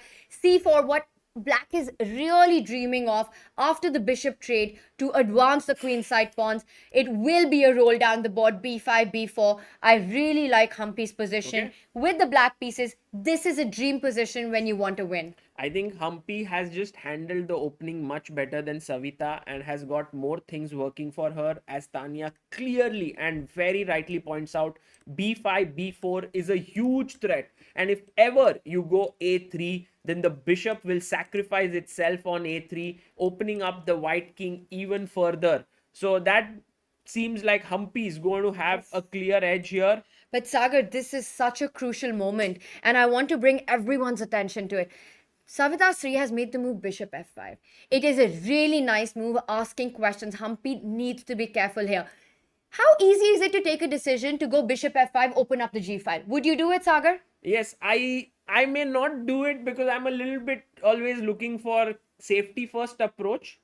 But I think that here it does make sense because b5, b4 is just coming so quickly. And you are on point with that. Hampi needs to take this bold decision of opening up the G file and believe that white doesn't have enough resources to build an attack. But guess what? If you make a natural move like bishop c6 and you say, you know what? I am threatening b5, b4. I will not give you an open G file. Suddenly, after bishop d4, Sagar hitting that knight on f6, it will be Savita Sri's whose over. attack will be so Huge strong. Game over. Khatam, Tata, bye-bye. Khalas. Khalas. But Tanya, even after bishop f5, gf5, it so turns out that the next move for black is very important. It's not like you can play b5 and just hope for it, because even then, Savita with rook g1 and bishop d4 is getting a big advantage. Scary to open up the G file. Will Hampi take on She took. And What? now she has to Wow. find the only move. Tanya, can you find it? Black to play here after bishop f5, gf5. What is the only move? Guys, in the chat. And will Hampi find it? Let's zoom in on this screen to find out whether Hampi will be able to find it. Chat, you have to help me. If this is a crucial situation, what is going on? Because give white just one move, rook g1, and suddenly it starts looking super And scary white's for g1 black. is good. White's g1 is good, matlab? Like rook g1. Yeah, rook g1 is coming in. And how is... G1 Hindi word. Oh, Arey wah. Huh? Acha, like rook on g1 and g1 is good. Exactly. Arey beautiful, yaar. Kya baat. Kya baat? By the Kya way, hi bola? just getting our this screen on to see if Hampi can find that move. Oh, Hampi finds it. Bishop, was this the best? This was the best move. Humpy playing so And accurate. look at her. She's actually swaying in her chair. She never does that. Humpy bobbing her head there in appreciation of the play that she has produced. She says, you know what? You've got the G1 file. I will trade off your most active piece, not allow you bishop d4, Humpy's positional masterpiece, and your attack is dead. b5, b4 incoming. Yeah, Tanya, I still have to understand this move. Can you please break it down for me? Why is bishop c5 so strong? Like, why? What is the point? Like, rook g1 is still... Oh, e3 bishop is... Okay, fine. I'll take on c5. Fine. Queen c5 and now go rook g1. What has changed? I'll tell you what the point is, Sagar. The whole point is that bishop d4, if we just back up, black's main defender here is the knight on f6. You keep everything guarded with that knight. White had this really strong threat of going bishop d4, x-raying that pawn on g7, and with rook g1, the threats would be very real. Imagine h5, h6 coming in after that. That would be a scary attack. The bishop on d4 will also not just attack, but guard the entire queen side. You will never be able to make play. What Hampi has done with this really clever move has gotten rid of White's strongest attacker, but also the most important defender. And after bishop c5, you can trade bishop into c5, queen c5, put your rook on g1, but that doesn't get you anywhere. It's not going to help you. Black can also go for an endgame now. Ooh, queen e3 and just say, bhai, ye to weakness hai. एक के बाद एक सब गिर जाएंगे. Badhiya. What a breakdown. And now we understand very clearly why bishop c5 was a must, Tanya. It is honestly a move to be admired for its positional strength and understanding. Yeah, I think it can come in some books, and it's a very simple move when you see it. You know but which if you book? don't do it, yeah. Which book? If Boris was to write positional decision making again, this position with bishop c5, he would pick it. For sure. Very interesting. And Tanya, I think these little moves really make a huge difference in such positions, and also in the tournament standings. It's going to be very, very critical. So bishop c5 on the board, and let's go to another game. Shall we look at Ushenina, who's actually one of the other possible players to reach a score of 3.5 points? And look at Vantika, she's just pushed her pawn to g5. Oh, wow. Okay, g5 is super committal. Your king is on the king side, and Sagar just walking out. You can continue. We've got g5 on the board. I'm gonna quickly shift it. This is my chance to make arrows, chat. Let's move. Take over the system. All right, what is up? I really don't want to spoil anything, but let's take a look. Okay, g5, super committal here by Vantika, but going for blood and saying that, you know what, I'm attacking your knight. Where are you moving it? The only decent square is to d3, and I see that it has been played knight d3. And what Vantika really wants in this position is to build a kingside attack. One thing that comes to my mind is start advancing with g4, h5, h4, and that's very sweet. Thank you.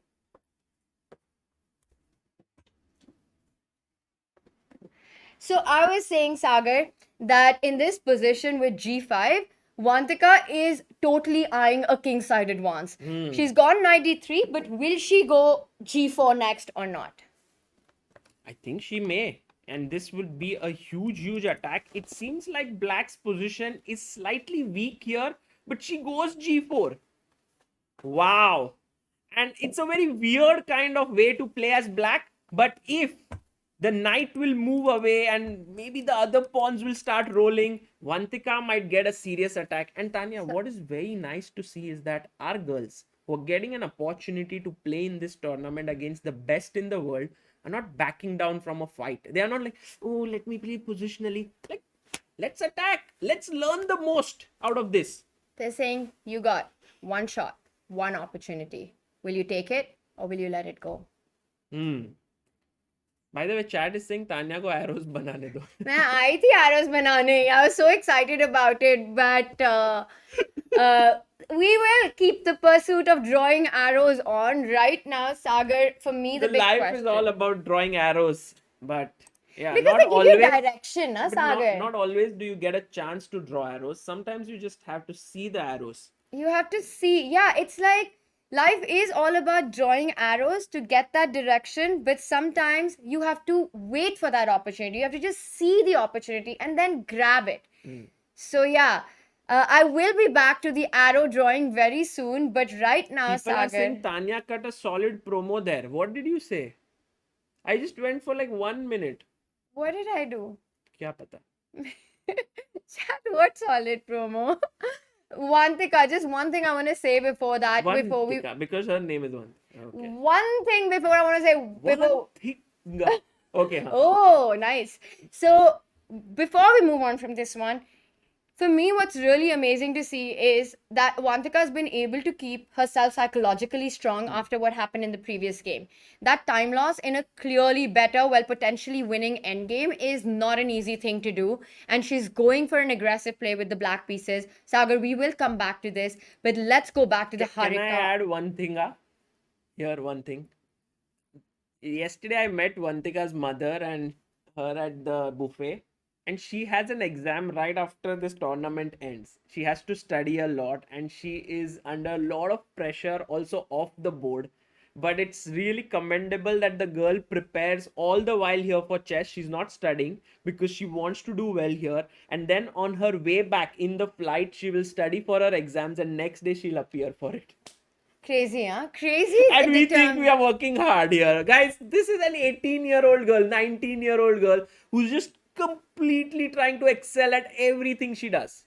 Just amazing. I mean, this Vantika ad that you've just done, I think it is just a very important point. And I've seen this about her. You know, she had this in different tournaments as well. So yeah, definitely a big thing for her to be able to give her best here, go back and do her exams. Yeah. It Okay. won't be too far-fetched if I say Agarwa. No, it didn't make sense. Don't try it. Like, Vantika, Agar Vah. अगर अच्छा किया तो वाह. Yeah. वाह वाह वाह.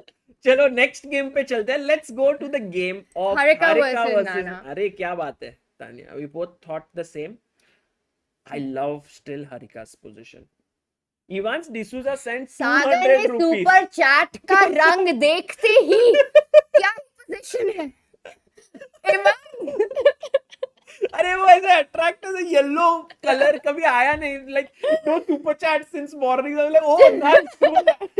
मतलब immediate reaction Sagar का. No, Harika- yesterday Evans D'Souza also sent ₹1,000 super chat. So thank you so much, Evans, for supporting the broadcast and everything. By the way, Queen C1 played. Well, you know what? नहीं, तू distract तो तू भी हुई थी. क्योंकि suddenly मुड़ गए थे. क्या हो गया? एक तो मेरे को यहाँ से चैट दिख भी नहीं रही है, इतनी दूर है. भाई, तेरा भी फोन है ना. वो ऐसे ही रहने दो. हाँ, So वो भी ऐसे ही रहने दो. चलेगा. हाँ, चलेगा ना. So this position, you said the move Queen C1, Sagar, really nice move. And Wesley है एक player यहाँ पे जो ऐसे बैठता है to avoid distraction from the crowd, from his opponent. यहाँ पे सागर को super chat से distract करने के लिए has to sit like this. I have to focus on the chess. On chess. Also, when Tania is cracking Agarwa, so then you have to Block also it have out. to do this. You have to close your ears, your eyes, and still focus. But okay, I tried. you tried. You're really trying amazing. Some hit, some don't hit, and the crowd is enjoying the creativity. Life That's is all about hits That's and all. misses, Exactly. right? All right. Let's get to this position because ये देखो वही फिर तू से मार जा सागर रही. Thank you. 5 minute पहले was like क्या ही position है ये Harika, I mean playing against the tournament leader, the most important match, but Sagar वहाँ पे ऐसे color flash and Sagar Okay, की guys, don't loyal- distract me. Queen C2. अरे यार, ये क्या चल रहा है?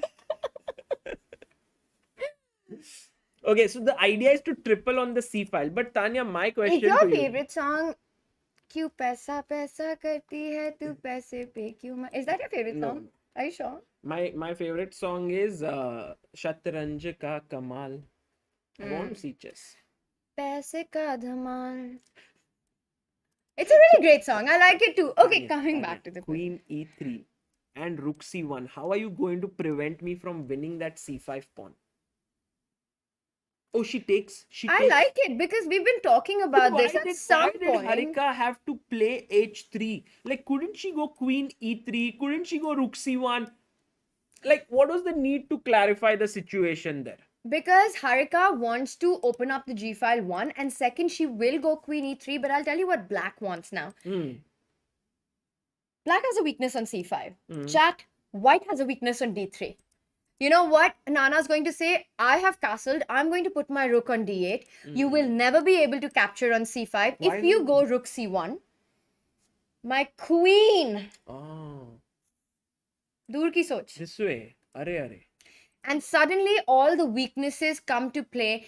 And Sagar, that was the point why h3 was important, because you can't move your rook without playing h3. Bishop f3, gf3, queen h2 was always in the air. You look very impressed. But why No, do I not mean impressed. that pawn was not so critical. Like even this Tanya. Yeah, exactly. I already got this one. Bhai, Ivan D'Souza, thank you so much. Life is like a game of chess. To win, you have to make the right moves. Wow. Oh, क्या ही Wow. शायरी की है. That's actually very true. This has happened, Tanya. Rook d8 and rook hc1 on the board, attacking the c5 pawn. Now rook takes c5, rook takes c5. You can't give up your queen like that. So c5 is hanging, and as Tanya pointed out, let's go in and win the h3 pawn. But Tanya, it can be a trap here that you've come in and I shut the door on you with f4. And then your queen is like, क्यों आए हम यहाँ? Very strong. I think, Sagar, all the money has really inspired you. And suddenly Sagar's brain is all lit up. F4, kya hi chaal hai? The moment you mentioned it, I don't want my queen on h2.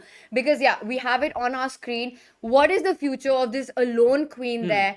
Definitely don't want this. But rook c1 looks super nice then. And you got a direct threat. Yeah, she went rook g1, and I think Harika's going in the wrong direction here. Because, Now queen yeah, h2. Now I want to go queen h2. Queen h2 or something else. You may even think of other plans, but you have not. No, what's your rook doing here, Tanya? Do you want to go to g5? It's covered. Where are you going? Good question. You want to go to h6? I'll just play g6. I don't see that this is actually going to turn into something tangible here. Okay, it looks good. You are on an open, semi-open file. So at this point, Tania, we can say the game is heating up really well. Can we quickly do a roundup of all the games? Oh, she goes rook b4, by the way. Rook b4 played, and once again Harika has the opportunity to place her rook at the right square. She can still go rook to c1, making sure that after rook c4 she can take it back with the rook so that c5 is still a weakness. You don't want a pawn recapture because then the weakness becomes more difficult to attack. Right. So I would really like it if she did play rook c1 But here. can we not take on c5 now? Just a free pawn. Oh, she Queen played. h2. That was actually a very nice point. That actually after queen Oh. h2, it's big tactics. This. And Tania, there's one more idea here. Rook takes a4 and pick this up. Arey, ये भी तो crazy. मर रहा है. सब So मर रहा है. that's the reason why here rook gc1 on the board. Can we quickly check what is up with Savita Shri and Koneru Hampi? Oh my goodness. Look at what's happening, Tania. After bishop f4, Savita said, I want to keep the bishop on the board. Hampi goes rook a d8. Now bishop e5, usko marna hi hai wo knight ko. She wants to get rid of that knight. But now Hampi goes for tactical shot with knight e4. The game is heating up, guys. The queen is attacked. The bishop is hanging. What does white do? It is absolutely. What is this move, knight e4? I mean, amazing stuff. First, let's point out full marks to Savita Sri to realize the importance of that bishop. Too good. Not trade it and get it on this crucial diagonal. So bishop f4, bishop e5, super impressive play. And Hampi rook d8, which means she was preparing this idea of knight e4, where she cuts off the defense of the bishop on e5 with that rook. If you become greedy and take my knight with the pawn, Hampi wants to recapture the bishop on e5, but I still like white's position here. Sagar, I do not like this whole concept of rook d8, knight e4. Take a look at this. And she's going to go for it. What? What is she going to do? fe4? Yeah, she has to, right? Because otherwise... Can you go queen f4? Can you go move your queen and What defend about that f6? bishop?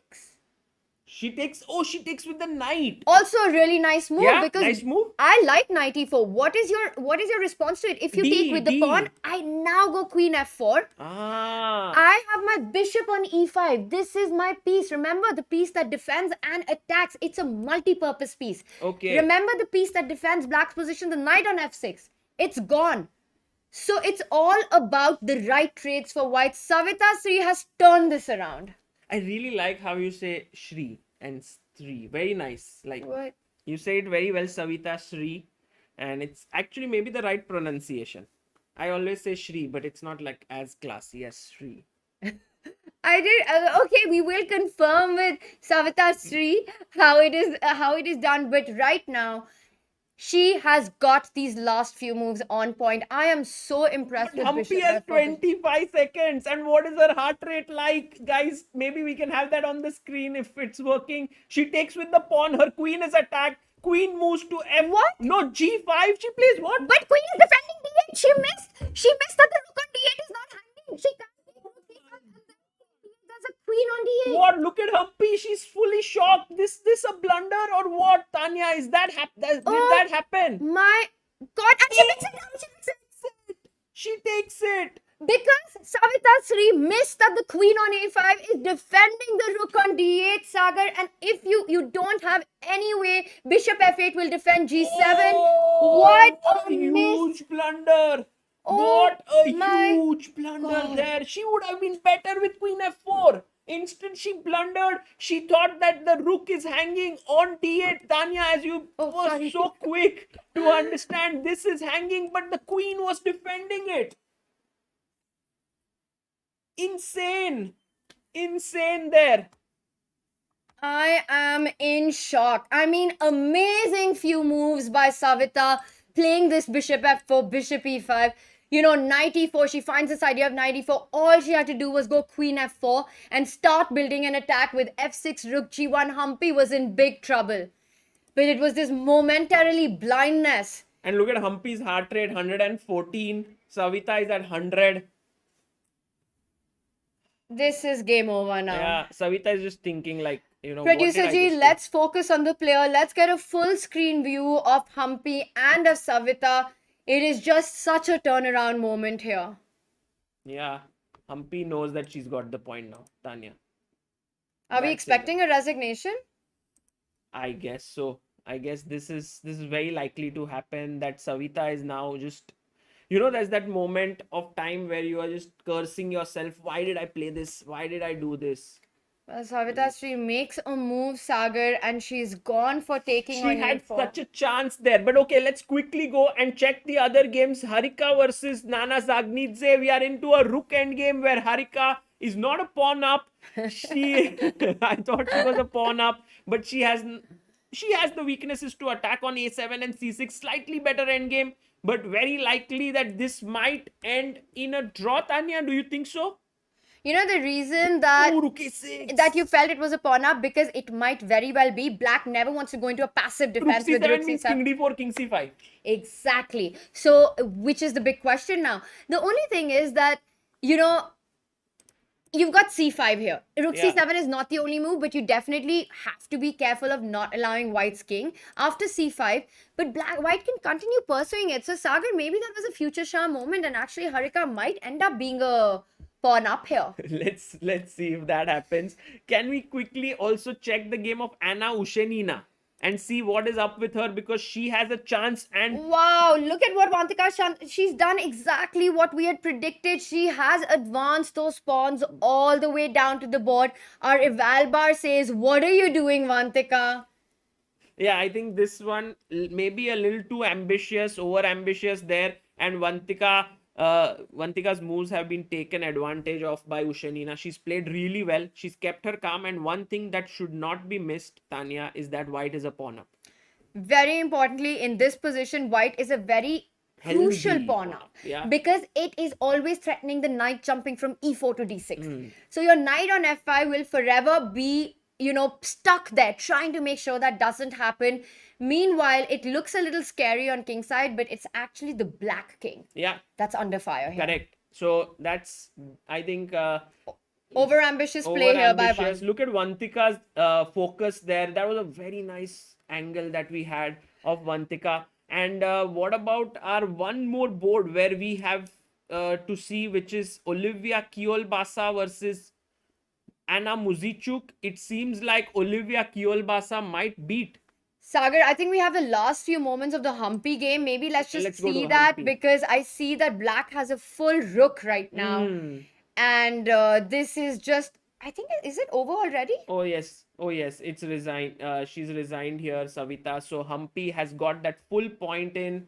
And meanwhile, what about Vaishali and Maria? Wow, what a position on that one. Take a No, look at didn't that. we see that all that things we spoke about where Vaishali was clearly better? Now suddenly Maria is back. And that's because, again, the material balance. Take a look at this. Maria has made weaknesses, but she has also got an extra pawn. Meanwhile, white has not been able to combine the forces to put an attack on the king. Yeah. And look at this. I like that move. Class move. Queen d5. I'm a pawn up. Exchange kar lo. Exchange kar lo. Let's exchange. And until now, Vaishali does have compensation, but yeah, she's actually now going for that. She's attacking the knight here and the pawn. I guess, Tanya, this might end in a draw. I mean, knight b5, you do have the option to go c6 and actually kick that knight out. White will not be able... After c6, can you... No, she goes knight e3. I like this more. You're attacking the rook. Sagar, I think you're on point that this very well has a chance to end in a draw, because white is really putting pressure on the pawns. Does that mean that we'll have Hampi? कुछ नहीं होता. Moon, thank you so much for your super chat. Lot of super chats coming in to distract us, but we are not complaining about it, so thank you. Sagar, it's definitely not. Arey Tanya, you only told me to read it. थोड़ा तो I saw the whole... support तो कर भाई. कर तो रही हूँ. Alright, so Sagar, can we say that this has a huge chance of ending in a draw? Yes, very much. I think Should now we stick to Rook the E7. end of this game? अरे आज Magnus का birthday है. Today Magnus Carlsen turns 32 years old, and it's a very happy day because it's one day in this, like not one day but a few months, where Magnus and I get to the same age. So we both are born in 1990. That's what makes it so special. Because every time I see he's 1 year younger to me. I'm 32, he's 31. Now now till it's both of January, you. we both are 32. Lovely. So we're very happy. Well, we wish Magnus a very happy birthday. Magnus, the king of chess, the ultimate genius of our game, a very happy birthday to him. And he actually did become world champion around his birthday. The first time when he Yes. won in Chennai, Yes. wasn't it? Around 22nd, he won. Yeah. And then within a week, he He- was going to turn 23 years old at that point. So wow, so a big happy birthday to the current world champion. And meanwhile, Sagar, as you mentioned, this is fizzling Oh, out draw. into a draw. What Draw. a really nice fight and a good save by save Vaishali. No, good save by Maria, right? And Vaishali, in the end, being a pawn down, she Right. just kept everything Right. under control. So both players had their chances, Can we Sagar. go to Harika versus Nana? Because this end Oh, game wow. is getting intense. Guys, this is intense. Harika's king is a runner. She wants to just go in there, king c6, and try to create something. Here. King rook to b7 played. Rook e7 on the board. Well, Bhai, you have only few squares. Bolo. rook c4. Hanji. King b5, king a6. Just like, what can black do? Black king can't come here, can't go here. It's stuck, can't attack the pawn. The rook is doing all the work. Our king is enjoying. But okay, it's true. Like, what is the why? No, I go rook c4. I go b4, a4, b5, a5, b6, queen. Wow. Are you getting No, everything? don't draw. Harika, Is it a repetition? I won't be surprised. And there we have it. Handshakes. Harika feels that Sagar. Look at them. Look at them. They are just smiling and so friendly with each other. They go back a long way. I think Harika and Nana are the same age as well. So they've really played a lot of these World Youth Championships. And this is such an interesting position. And both of them are analyzing because it's difficult to find how to improve this. You know, Black's king is also so active. And I think Yeah. Harika just felt there is no way to make progress. Nana super relieved. Super relieved Yeah. right now. I think Harika is saying there was very little time on the clock, and I don't want to try. Maybe something on those lines. They're definitely analyzing the opening. They had such a fascinating opening as well. Yeah, And you remember yeah. with that king on e2, The knight jumping. the knight jumping. I think the end game is a little tricky for white to understand the plan to make progress in seconds. It's super hard. Right.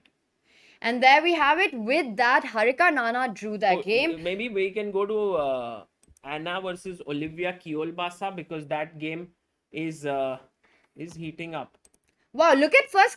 Is this game over? Yeah, this one is over. The Anna Vantika game. Who won? I mean, it's just getting mated for black, right? Yeah, I think Vantika is going to resign there. So this is the only game remaining is Oliwia against Anna Muzichuk. With Sagar, with that draw against Nana, the margin of the lead is Half now point. only half a point. Right, absolutely. And right now we have this game here, and we can see that Oliwia Kiolbasa is going to score another win. Yesterday she lost all 3 games. Today she beat Vantika on time, and now she's beating Anna Muzichuk with extra pawns. But do you think, Tania, that Oliwia will have a tough time converting this? It's never easy. And Olivia's down to 10 seconds on the clock. She's, of course, the one who's pushing. And look at this. what? Immediately gives up all her pawns. After h5, my question is, I'll take on h5, I'll take on e4. You don't even have an extra But pawn why anymore. didn't she just go f3 first and have a solid extra pawn? What's on her mind? Why is she giving up pawns? h6. Oh my god, she's just wanting to queen. She's like, I have no other intentions. But Tania, just knight f6 stops h7. No, this is everything has been thrown away by Oliwia in the last few moves. And in fact, Sagar, now she has to make sure that the D pawn doesn't start advancing. Her H pawn will be stopped with knight f6. In fact, what are you playing What? after knight f6? Where do you move your rook? I don't know. I'll just move it somewhere. But Tania, it seems like this is like rook a7 maybe. Yeah, and then after rook a7, suddenly I start going d5, d4 coming in. Oliwia playing on seconds. If Anna gets the chance to push, she will. And we've had some moves. Let's see She what. went rook g7 actually. I think h6, knight f6, rook g7 check. on All the right, board. so king h8 will be played. Yeah, I'm that's what was played. guessing. But Oliwia was just so much better. you know, yes, better, but when you're down on seconds, Sagar, you and I know that feeling. When we are playing down on seconds, True. the nerves, the tension is so high, and it's very easy to slip up. I agree with you totally. And at Rook this point, g6. uh, things have not worked out for Oliwia, but she's attacking the g6, the knight on f6. Where can you move, Tania? Like, can we go knight d5? Knight d5 looks ideal, and let's point out it's tricky. You can't go d5 because of bishop g5. She has chosen the move knight e4. So, nice move there. Keeping what's the threat here, Sagar? She wants to try to move that rook at some point and really advance the d pawn. That is Right. what black wants. But do you think that here Anna will now have in her mind that let's draw the game? You know, it's been really a long game, or she'll start looking for her chances. She will look for chances. Look at this idea, rook c8. She wants to go rook g8 and trade off the rooks, and then suddenly you will have some weaknesses. But f3, now the knight is attacked, and if the knight moves, d6 is hanging. So, What does she oh, have in rook mind? c3 she played. Rook to c3, Tania. That's a draw then, right? After takes the knight, takes the bishop, take the d6 pawn, take the e4 pawn, and that's game Yeah, over. That's draw. That's draw. But I think Olivia. It's happening now. She might- will play. No. She'll Oh, play it. she Of course she will, because she's given up 2 pawns already, Sagar. yeah. It's psychologically impossible to push for a win now. Correct. And everything will get traded. Oh, by the way, people were saying that, you know, there are very few people who have come. But do you see the crowd is now filling up, Tania? It's almost full to the few rows there we can see. Yeah, the center part of Yeah. it is almost full. Sagar, it's happening on a weekday at noon. You know, despite that, we have so many people Yeah, joining us here at the yeah. library, as well as over 1,000 people watching us. No, close to 2,000. Like there were around 1900 people. And guys, one thing we request all of you to do is please like the stream. That's all that we ask for. One thing up. One thing. Please do like the stream so that the word gets around, more and more people do join in, because it's truly a historic moment for women chess here, fighting it out here at the National Library. For many reasons, we have a great field here of players, Sagar. And with that, it's a wrap of round 2. And now the leader is only ahead by half a point. Right. And so what has happened, Tanya, is that we had a leaderboard where Nana was leading by a full point at 3.5, and now she drew, so she's on 4, but she's joined by Anna Ushenina, who moves to 3.5, Hampi, who moves to 3.5, and I think these are the only two players. Sorry. So I didn't build it very well. No, I think it was great, Sagar. But like you said, 2 players have joined. Yeah. And And we have one more round remaining. One more round for the day, and Harika is at 3, Vaishali is at 3, Maria Muzichuk is at 3. So we'll see how this pans out. Is it going to be Nana versus Hampi or something that's going to come up? Because if that We comes have up, a special guest. Oh, we don't have a special who's guest. coming? Your wife. Oh, Later. thank you. Thank you. Tea coffee के लिए तुम इतनी खुश हो रही थी ऐसे मुझे मैं लगा। तो अमृता को देख के खुश हो रही थी, आप टी कॉफी को देख के खुश हो रहे हो. That's just perspective, Sagar. So, guys, we will have the standings up, but let's first look at the pairing of the 6th and the final round for today. There we have the big clash, Hampi versus Nana. I didn't know this was coming up. What a matchup. What a way to end day 3 for the women's event. This match will decide the leader at the end of day 2. Koneru Hampi. The clash between 2 of the world's strongest female players. Right. Hampi versus Nana. Hampi with the white pieces. Yeah. Hampi with white against Nana Zagnidze is going to be the game which will decide who will be our leader for today. Yes. But Anna Ushenina, who's also been playing amazingly well, faces the other Anna in this tournament, Anna Muzichuk. And if Ushenina manages to beat Anna Muzichuk, then she can also wrest the lead. in her favor. And Anna's been struggling. Anna Muzichuk has been struggling in the tournament so far. So this is really Ushenina's chance to try and strike. I have to tell you, Sagar, I mean, you know this. Chess players are so aware and clever like that in their strategy. When there is a player, regardless of how strong they are, if they're struggling at an event, they will end up becoming a target. Right. Players will try and play slightly more risky than they would at other times against this player, trying to create a mess in the board because you feel the other player is struggling with form. Agreed. And that's the reason why I think Anna Ushenina will try her best in this round.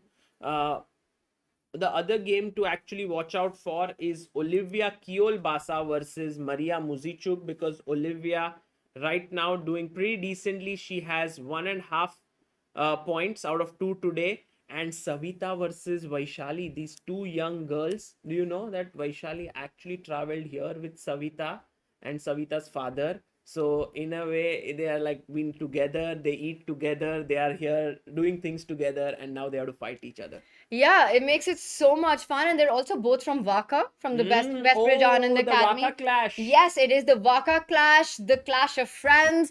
And of course, वाकई मजा आएगा. अरे वाकई मजा आएगा यहाँ पे with Savita Sri taking on Vaishali. It's really an important game, and I think Vaishali is going to try to create her chances here. Sagar, क्या हुआ? नहीं वाकई मजा आ रहा है. Acha. So, Vaishali definitely going to try to create her chances against Savita Sri. And it is indeed, huh? क्या? नहीं यार बढ़िया. Guys, सविता श्री है या सविता श्री? अरे यार. बढ़िया, मतलब you don't use the H, you are using SR. Even when Srinath is here, you call him Srinath. Srinath. But there is a little bit of an H, but it's more more less pronounced. Can you say Shri or it's? Of course, I can say Shri. अच्छा बोल सकते हो. I can There are say Savita certain- Shri. हाँ. But I feel like I'm not sure. But is it Srinath? Is it Srinath? मैं तो श्रीनाथ बुलाया जिंदगी भर. I वही होगा. chat, maybe you can tell us. Maharashtrian people use Shri, others use Sri. Maybe that's the thing. Maybe chat knows best. But you know, even my Sri has a bit of an H in it, but it's very slight. I don't know if you feel it. Do you feel it? What? Like Sri? Do you see my H? No, I just see the Sri. Okay. And every time you say Sri, I think that, like, why do you say Sri? But I just feel it very cool. So I'm not stopping you from doing that because it's like cool. मजा आता है. Maza aana chahiye. Alright, Sagar, big matchups coming up, and let's not forget Vantika versus Harika is also a big game for Harika as well. She's playing against Vantika with the black pieces. I mean, so many of these players have the black pieces, but they're playing against opponents that they want the full point with. Correct. By the way, Abhyudaya has updated the standings, and finally we can see them. Nana Zagnidze on 4 points, Anna Ushenina on 3.5, Koneru Hampi on 3.5, Harika on 3, Vaishali on 3, Maria Muzichuk on 3, Anna Muzichuk on 1.5, Oliwia Kiolbasa on 1.5, Vantika and Savita Sri on 1. Arey! But look at the standings, so interesting, because if you look at the top 6, and then there are the bottom 4. Right. A huge difference between the 6th and the 7th, a 1.5 points, but such a packed lot at the top of the leaderboard with just a half point difference between each of the players. Correct. And Tania, do you think, like, in this event, the rapid and blitz standings are completely different? They don't kind of at the end add up and find a overall winner. So do you think that it should be done maybe at some point, that both scores should be added, or no, not? I mean, I think it's really nice to have individual events, but also an added one. So something like where there is an overall winner, there's a rapid winner and a blitz winner. So And they all three can be different. Yeah, they all three Because if very let's say potentially someone will be different. performs poorly in rapid, let's say Anna Muzichuk, for example, she doesn't do well here, but she wins the blitz. And she might even be the overall winner with an average performance in rapid, but a super performance in blitz. So it kind of opens up for more chances, unless of course it's Arjun Aragassi from the 2021 edition. Yeah, I He mean, would win everything. Arjun has been unbeaten in rapid format in Kolkata yet till now. He never lost a game, I think, in 2021, and he didn't lose yesterday. So we are still waiting for him. Stat base India. We are not waiting. We are just looking like this is just too good. Yeah, the way he plays. And so the next round is going to start. I think it has begun, Tania. Let's have a look. The players are just coming in and sitting on the board. Tania, there's a one question that chat has been asking all the time, and maybe it's time for a serious answer from you. You know, What do you they mean want it's to- time for this, for a serious answer? Because What, we my have- answers haven't been so serious so far, or what? We want to know. The nation wants to know. What? So, I'm scared again. But is go it on. true that you had a choice to play this event and also to commentate? Yes, it's Yes. true. And I would have loved to play had I had the time to prepare for the event. I was doing the Champions Chess Tour final, so I was traveling for that, and I just got back 3 days ago. Knowing my schedule and a prior commitment, I knew that I wouldn't have enough time or the energy that this format requires to play. So, which is why I took the call that I want to commentate. So all that They actually said they would- that all that things that you said yesterday, that you being the commentator and I deciding to commentate alongside you and all was No, fake. that's true. Okay. On 1 second. Okay, but no, let's that's why I said we want the real reason. Okay, so But you I also said that my prep time wasn't there, right, Sagar. right.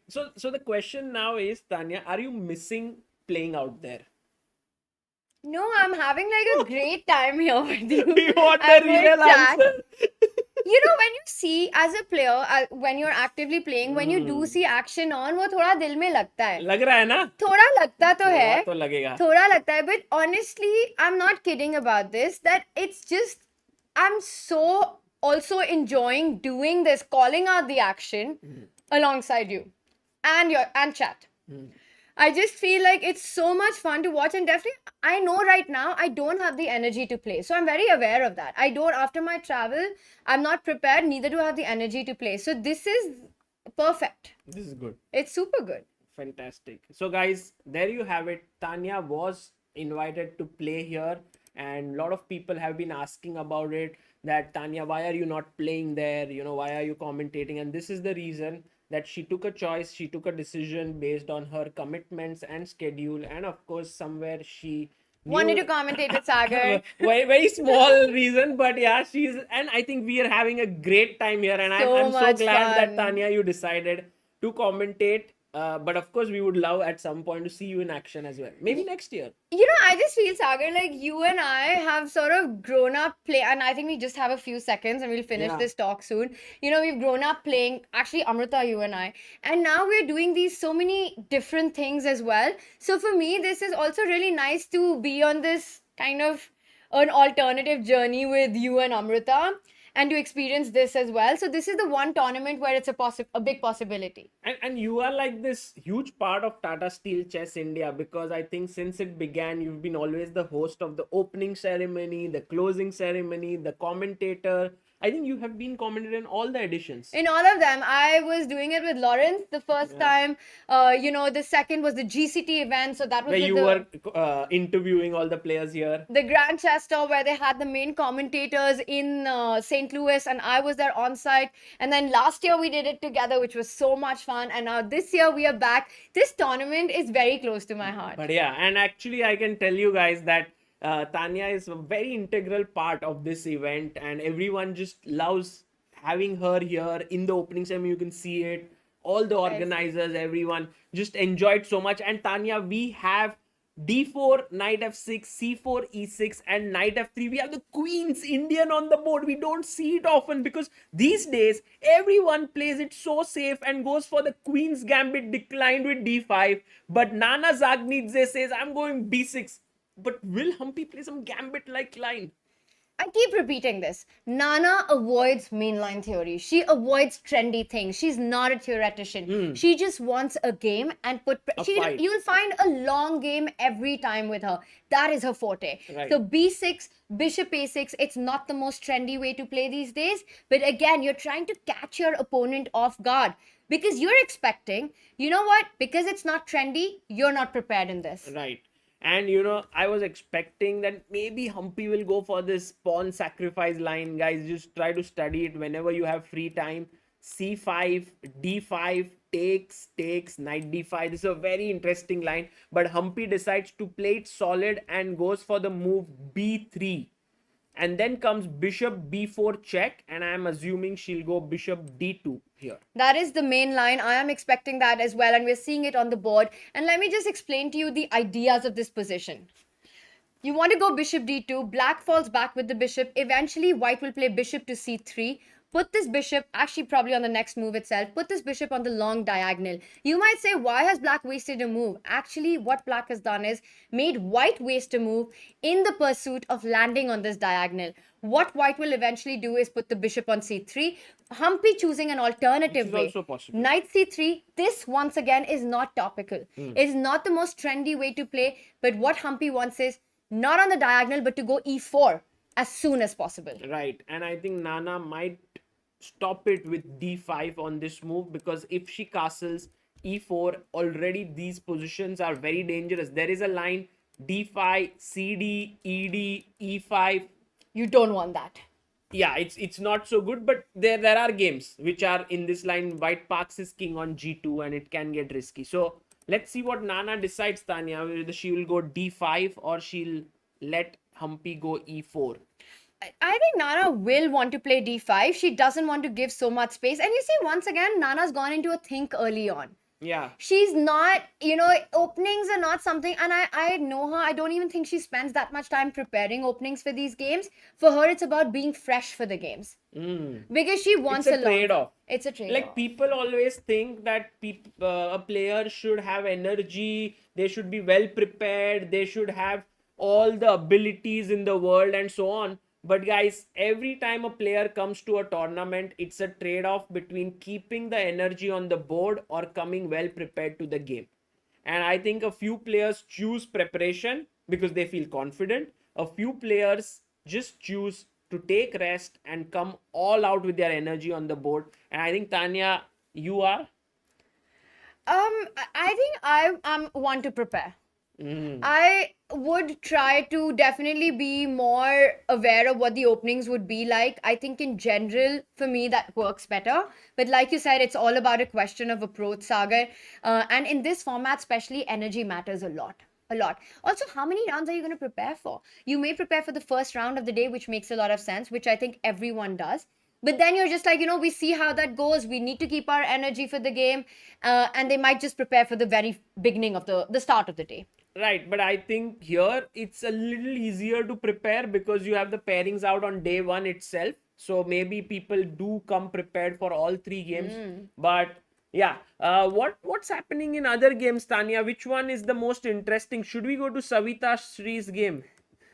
Let's go to Savita versus Vaishali. Okay. Savita versus Vaishali, the all-Indian clash here between the two Vaka mentees and the two youngsters. E4, E5, Knight F3, Knight C6. We had the Rui Lopez on the board and D6 played. Vaishali has all sorts of openings in her bag. She'd gone Knight G7 with Anna. Now she goes D6, Bishop D7. I've seen Prag playing this before. This is all prep. Okay, BG7. Tania, I think what they do at Vaka, and I think this is what even Vishy revealed today in the interview I had, that they do look at some offbeat lines. Like, remember yesterday Nihal playing the D6 BG4 line against Vidit? That was prepared in Vaka. Oh, wow. And Gayevsky or Sandeepan, either of these two have taught them. And I think this is another line where you take slightly inferior position as black, but you keep the juice flowing. Like, it's not a dead, drawish, dull 27 move theory. And you just go and play. That's what I think they do at Vaka as well. Give those fresh weapons to them. And that's such a great idea, especially for a rapid format. And as we see, rapid and blitz is becoming a huge part of every chess player's calendar. So having these offbeat openings in your repertoire and posing these questions and surprises for your opponents can bring in very big points. Yeah, you sure. mentioned Nihal. He beat Vidit yesterday. So it worked to perfection. You lure your opponent into thinking, oh, that's an inferior line, make him overstretch or make her overstretch, and then just get back at them. And because if you're over ambitious, it requires precision. And Yeah. often you don't have enough time to Fine precision. Exactly. You're not an engine after all. So while the engines may shout, oh, white is better, it's a very practical approach to take. And let's see, here Savita's move DE5 is not the most ambitious approach, but when you talk about practical chess, Savita is one of them. She loves to play practically here, and she's just taken on E5. And I understand that decision from Savita's perspective because she definitely doesn't want to give Vaishali what she wants, which is an eventual F5, F4 play. She also understands Vaishali's style of play. She wants to keep the position as sort of simplified as possible. So makes a lot of sense. And after D takes E5, it's really the question. Now, I think knight into E5 is the right way to capture because you want to try and trade off this knight, the bishop on A4. If you take with the pawn, for example, at some point, white's bishop will fall to B3 and you can imagine F7 becoming an irritating point. Also, bishop on G7 is slightly passive here. So let's see what Vaishali comes up with. Can we go to the game of Harika versus Vantika? Vantika versus Harika, it's a very interesting position. And Sagar, I see our eval bar. You know, it says huge advantage to white, huge advantage. And I am trying to understand why that's the case. And I think the reason for that is... Not reason. By the way, it's this. I did this. And this. Oh, why it's am I break doing down. that? Oh, sorry. Tania's breakdown. Sorry, okay. So, okay, on the count of three. 3, 2, 1. Why is white better? White is better in this position despite having an equal balance in material. Once again, it comes down to the pawn structure and the control of the center that white has. White has the ability to create a space advantage. Black, meanwhile, has no right direct breaks in the center. E5, not possible. C5, not possible. E4, very possible. And in fact, my first question is, after E4, you actually end up losing one of the pawns. You end up losing the B4 pawn. White will be having not just the space advantage, but actually a very healthy pawn. And of course, Vantika finds it. She plays E4. Harika Dronavali in trouble here. Amazing. Oh, B5? What? She's just played like Moment inspired by Shak. Channeling is the word. Channeling her inner Shak. Harika plays B5, another pawn sacrifice. And this is such a tricky one because chat, Queen B5, what does Harika want? Ooh, chat, time for Big you question. to get rolling here. Why is Queen takes B5 a mistake? And what is happening? What is that Harika has prepared for her opponent here? All the people who are asking what is Waka, it is Westbridge Anand Chess Academy. In fact, Westbridge is one of the sponsors of this event as well. And they also ensure that all these young talents get high quality training under their chief mentor Anand and his team of trainers Gelfand, Gaevsky, Yusupov and Sandeepan Chanda. By the way, how has the chat done here? And also, Sagar, I'm so excited and looking forward to seeing your series with Anand talking about the Waka students here and their play every day. What impressed Anand? What are the big mistakes? What is he thinking about his prodigies and students? You've done this interview today. Is it out already? It's out already. Wow. And you can go and check it out on ChessBase India, and it'll happen tonight as well because today we shot it in the morning. We put it up at the morning, but we'll put it up at night tonight. So Anand's take on all these young prodigies, definitely check that out. Sagar, right now we are checking out 50 people who have answered. We had 53 people answer. 49 of them got it right.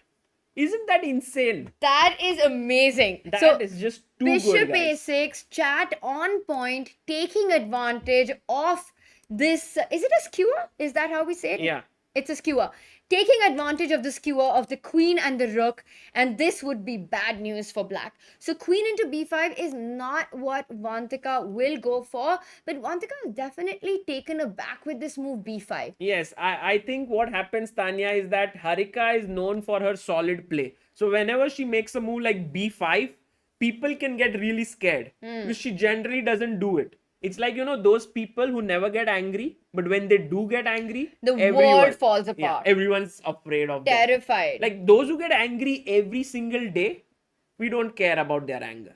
Yeah. right? So here, when Harika plays b5, I think Vantika has to keep her cool, call out the bluff, tell that yes, it's not a great move, and what she must do is just fall back with her queen. Don't get sort of enticed to take the pawn, come back to c2 or e2, and then let the knight move away, and then just finish your development with maybe knight d2, rook c1.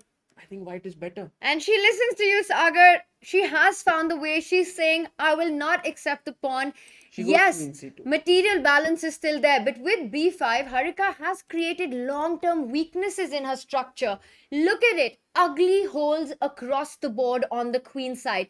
C file is open. The rook can jump to c1, attack c7. b5 will always be hanging. Once the rook from f1 moves away from the skewer, I have the center control.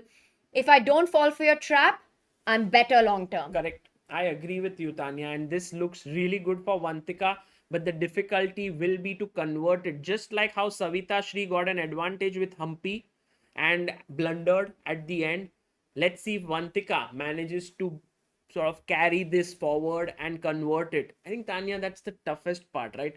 It's like, you're cycling and at first the road is wide. And then when you have to win, the road keeps getting narrower, and you have to ensure that you don't fall off the road. And yes, if you can do that, you reach the finish line. And many people just fall. Many people just fall off, and that's when people are also catching up. Time pressure is catching up with you in chess, It keeps getting narrower. It keeps getting narrower, but and you're closer to it, but still your path to victory is getting so tough. So really, they say one of the toughest things to do in chess is win a winning game. And that's the reason for it, Sagar. Yeah, Tanya, can we go and check the game of two Annas in our tournament? Anna Ushenina and Anna Muzichuk here. Do you think that Anna Muzichuk will make a comeback with this game and just beat the player who's been playing really well? That is Ushenina. I'm looking at the position and I'm trying to understand it. And I really see your point, Sagar. I mean, once again, it's all about piece activity here. Look at it. White has this really beautiful pawn on e5, which is cramping down black's position. The bishop on c8 is not developed. The last move that black played a5, trying to look for some play on the queen side. Black really wants to go a4, a3 next, create some weaknesses on the queen side and say that's where my play will be. Meanwhile, white has a beautiful spot for the knight. Knight will go to d4. Knight will go to f5. Start putting pressure on the king's side. I like white's position, far away from winning, but definitely things looking good. Yeah, and Anna just needs this. She needs this breakthrough here. She hasn't won a single game in the last 5 rounds. She has had 3 draws and 2 losses. So this one would mean a lot if she could win. We'll see how this goes ahead. I think one game which we haven't seen yet is Maria Muzichuk versus Oliwia Kiol-Basta. And what do you make of this, Tanya? I mean, look at the d file. All black needs to do is go bishop d6 next, and then we're going to have a traffic jam on the d file. And traffic jams are always unpleasant, but in this position, look at this pawn structure. d5, d4, d3. Yeah. And these double pawns are always going to be a weakness. White just feels better placed with the rooks. The pawns on the queen side, again, grabbing more space. Knight c2, I like this move. Immediately putting pressure on d4 and saying, it's not just my knight that's going to attack your pawn. My queen's coming to g4 next. Exactly. Are you ready for that? That's actually a big problem. Queen coming to g4, looking at e6, bishop at 6. I have a feeling that Maria Muzichuk is like really better here, and Oliwia also has to take care of her heart rate. She's going up above 100 here. And I think today the heart rates have been working pretty well. Just to tell you guys, give you an update, a couple of players are not wearing them, but all those who are wearing them, I think most of them are working well. And a huge shout out to Ashwin, who is making a big effort here. Ashwin Subramanian, he goes out there, he puts the bands, he monitors them, he's just trying. And also to Shashwat, who has made this plugin where you can see the heart rate right next to the name of the players. It's such a cool feature, Sagar, to have this extra information and extra insight on our players. And we can definitely see how different positions affect them, how their thinking is keeping things under control. So, really interesting. And big shout out to everyone who's behind the heart rate monitor team. Right now, knight c2 on the board. Oliwia in a bit of trouble in this one. Right. Yeah, that looks dangerous. And Tanya, the game of our leaders. Nana Zagnidze versus Koneru Hampi. Char pawn ek दूसरे के सामने. It's like, you have this such a big confusion in life. As white, do I take here? Do I take here? I can't take here because the bishop is hanging. But it does look a little tricky. What do you think? Sagar, I have a crazy idea in this position. Which All right. is? Do you want to? Yes. Do you want to Yes. take? But your bishop would hang, right, Tanya? And that's what I'm thinking. If I take with my knight, With your knight? Okay, You but take that's with a your piece knight. blunder. and now, No. wait for it, Okay.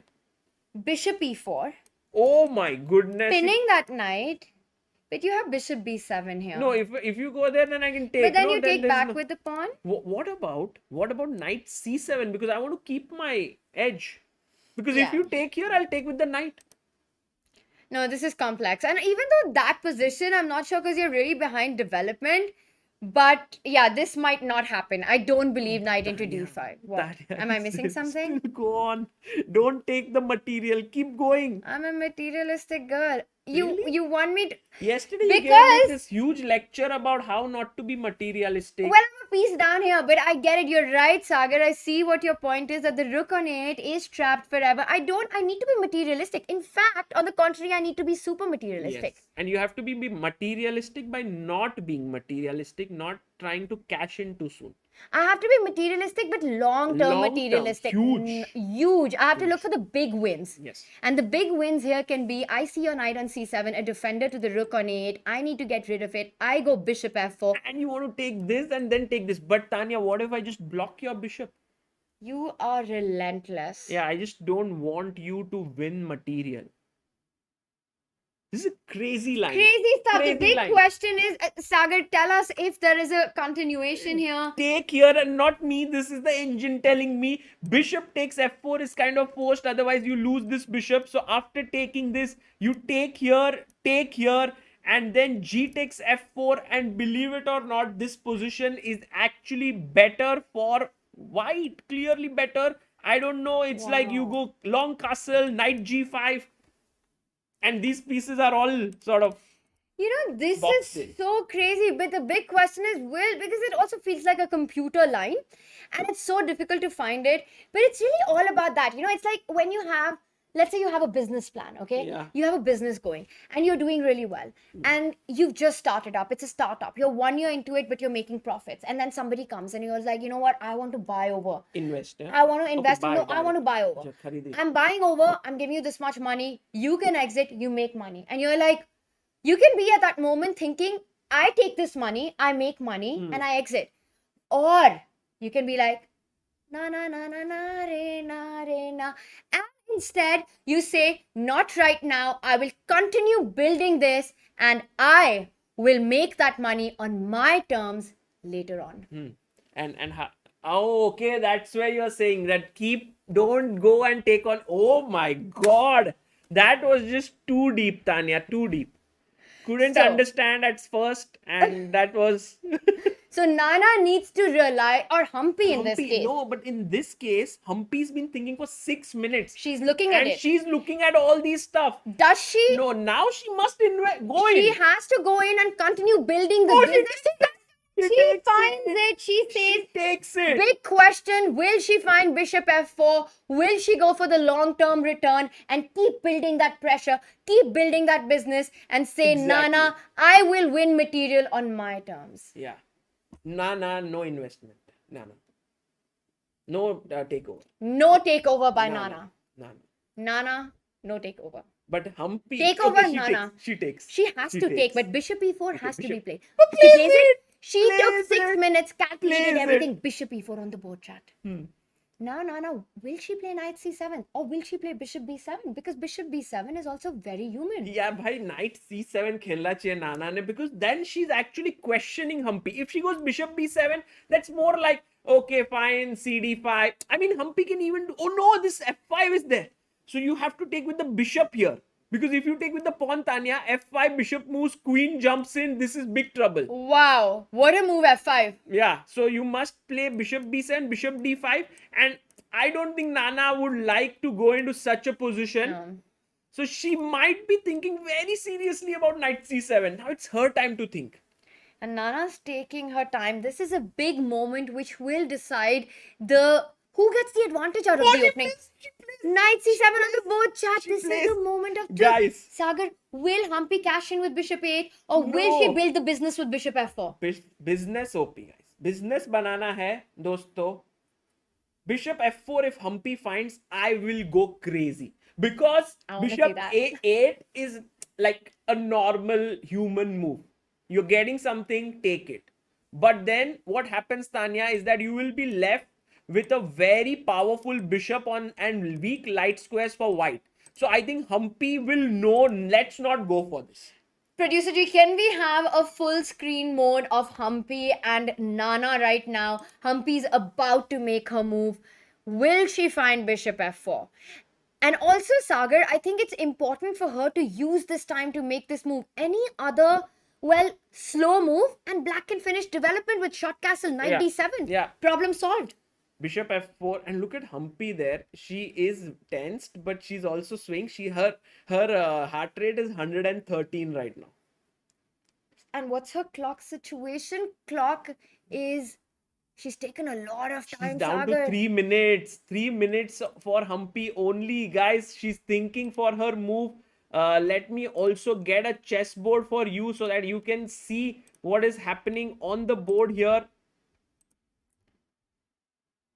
Oh, our producer Saab has only got the chessboard here. Nice job. That's there. a good. Oh my god! She goes for business OP. This is business chat. This is business. Kya baat hai, Tanya? This is too good. What a play by Hampi. She's got her bishop out to f4 here. She's got it here. She's attacking the knight and then picking this up. And now after bishop d6, Tanya, does she even see d takes? Oh, she plays. But look, what? Did she play d6? She played bd6, now d takes c5. How did she? And she made these moves so quickly. Those 6 minutes. Sagar full focus, finding all these lines, and now Hampi's blitzing out a precise move one after another. No, but now last move has to be found dc5. If she finds that, she's done it. Hampi OP in chat. Hampi has to find. Guys, Maro. This one is not easy because you're giving up this bishop, doubling your pawns. So you difficult. also are going to be down in material, but Too difficult to find DC5, Sagar. I mean, I am अरे looking उसने at... सब ढूंढा है अभी तक हाँ Tanya. She ना took यार. 95, bishop e4, bishop f4. She will also find this. Man, this game, if Hampi plays dc5, will go down in the books like a great game. Like we had Wesley's game yesterday against Naka. We had Shark's game against Wesley. This might be the game of the day. And DC5 is the only way to keep an advantage in this position, because if you just go short castle, black is completely fine taking on f4, developing themselves with short castle. Hampi, this is the Look at moment of Hampi. truth for her. And Her focus is so much. She's down to oh one. my god, what did she She take? took What? dc5, I No. believe. Yeah. Oh my god, on the board, D takes C5, खेला जा चुका है, and we are losing our mind. What a play, Koneru, bhai. Hampi, OP in chat, KHOP, Khop, OP in chat. Actually, Khop. Khop is OP. Khop. Khop का खौफ हो चुका है. My goodness. You know, we just went down that line as, like, you know, I was telling you, the engine is saying this, engine is saying that, and you were like, okay, Sagar, you're just saying something humans can't find. Look at Hampi. She's found all the moves. Sagar, she continues. After bishop f4, she trades on d8. She's finding all the best moves. And she's also taken on f5. We need Hampi after this game to call her if she wins this and ask her how did she find it. And she's down to 1 minute 41 seconds. You know, this is also believing in yourself. that you are investing your time here. You might think, oh, maybe I'm not investing it in the right place. But she believes that yes, the time is well spent, goes for this line. Goes for it. The confidence to go for the line. You believe in your calculation. You make it happen. This is business, Sagar. It is on. Just super impressive. Cop in chat. And I am mind blown with the chess that we're seeing here. It's too good. It's too good. And I think Nana can still fight on, because after king c8, bishop b7 is the idea. So Hampi must take the rook here. Bishop takes, knight takes, and Tania in this position, although white is doing really well according to the engines, to the human eye, it's still not clear, right? Because where do you get, what is that you're winning? I think the point is that usually in a two pieces versus rook position, firstly, endgames are preferred. You want to trade off the queen so that the minor pieces are not able to build an attack against your king. More than that, it comes to the placement of the pieces. Once white captures on 8, the knight falls back on 8. Look at black's pieces. They're going to take forever to come into the game. Meanwhile, white also has 2 pawns for the minor pieces. The knight can jump to g5, put pressure. All of black's position is falling apart. If Hampi takes this win, she will go ahead of Nana. She'll become the leader. She will become the leader going into the final day of the Rapid. Absolutely. Can we quickly check a few more games and find what the position happening? Let's go to Vantika Harika. Vantika versus Harika. Vantika still clearly better. We have a few more moves on the board, but Tania, this is going really well for Vantika. She's not even down material, has a clear positional edge. 100%. Simply the weaknesses in black's pawn structure speaks for itself. Okay, so let's go to Anna Muzichuk versus Anna Ushenina here. What a position. All of a sudden, look at Ushenina's heart rate, Tania. What is it? It's 141. Whoa. She's right now really charged up, and she's worried. Maybe she's worried because Anna has just plonked her bishop to f6. Yeah, but how is this surviving? If you just trade on f6 and I attack your pawn, how are you defending the pawn on f6? Bishop f6, e f6, queen d8. I don't see a way to defend this pawn. Oh. Is it working? That's a good point, Tania. I think you are right. And maybe this is exactly what Ushenina must do, but she doesn't do it. She goes knight d8, and now all of a sudden after queen d2, that seems like a good position for white. Okay. Yeah, because now you can never trade on f6, and now white has a free hand to build an attack. h4, h5 will come. I like white's position now a lot. Yeah. So this is very good for white. Let's go to Maria Muzichuk versus Oliwia Kiolbasa. It's roundabout even here. All the games looking, all the position looking even, in spite of the fact that Maria is a pawn up, because Oliwia has very active pieces. Agreed, Sagar. I completely agree with you. Once again, the activity of the pieces gives black this slight nudging advantage. And d3 weakness. Don't forget about the d3 weakness in the position. Definitely easier to play for Oliwia. Right. And going to Savita versus Vaishali, this is a game which we are very much excited for, because at some point Vaishali had played this offbeat opening, but she has taken the sort of advantage in the game. She has the bishop pair here, and also the strong center. The strong center, a very flexible one. The bishop on g7 perfectly guards the king. Is also a strong bishop on the diagonal. It's all black's play here. White isn't really able to get the knight into the attack. You don't have a good way to get the knight to f4. You want this knight on f4, but how are you ever going to get there? Long, far way across. I really like black's position and the way Vaishali has played. Sagar, let's go back to our main board, because it really comes down to this game between Hampi and Nana. Who will end day 2 as the leader of the event? Nana has got about 3.5 minutes. Hampi has about a minute and a half. Hampi has played every move to precision. Flawless play by Hampi so far. Can she continue the momentum? Sagar, G takes f4. Yeah. Nana in a big think right now. I also like the fact that Hampi went for this line in spite of it being aesthetically not so great. You have these two doubled isolated pawns, and the h2 pawn also becomes isolated, but she didn't care for that. It's one of those cases where activity is the key. The dynamics. Where are your pieces going? The rook coming to the open file here, the other rook getting here. Let's not have the arrows for a second, Sagar, because I have a question for you. And for chat, actually. Okay. Chat, one move that came to my mind is the move rook e8. I'm pinning your bishop. Pin. I'm going to win that bishop if you're not careful. Hmm. And it might not be the only move in the position, but white has such a nice refutation to this move. It's just Sundar. Sundar. This is a Ati Sundar. cutie move. It's a cutie move. Yeah, this one I agree. Chess is a cutie. This move कैसा है कि it's like a Uno reverse card. Rook attacks you, you lose. मतलब जैसे ये जो Hints मत दो. मतलब story time. Story time. Rook है, people used to say, what are you doing in life? You're already 16 years old. 16 moves have happened. You've never done anything in life.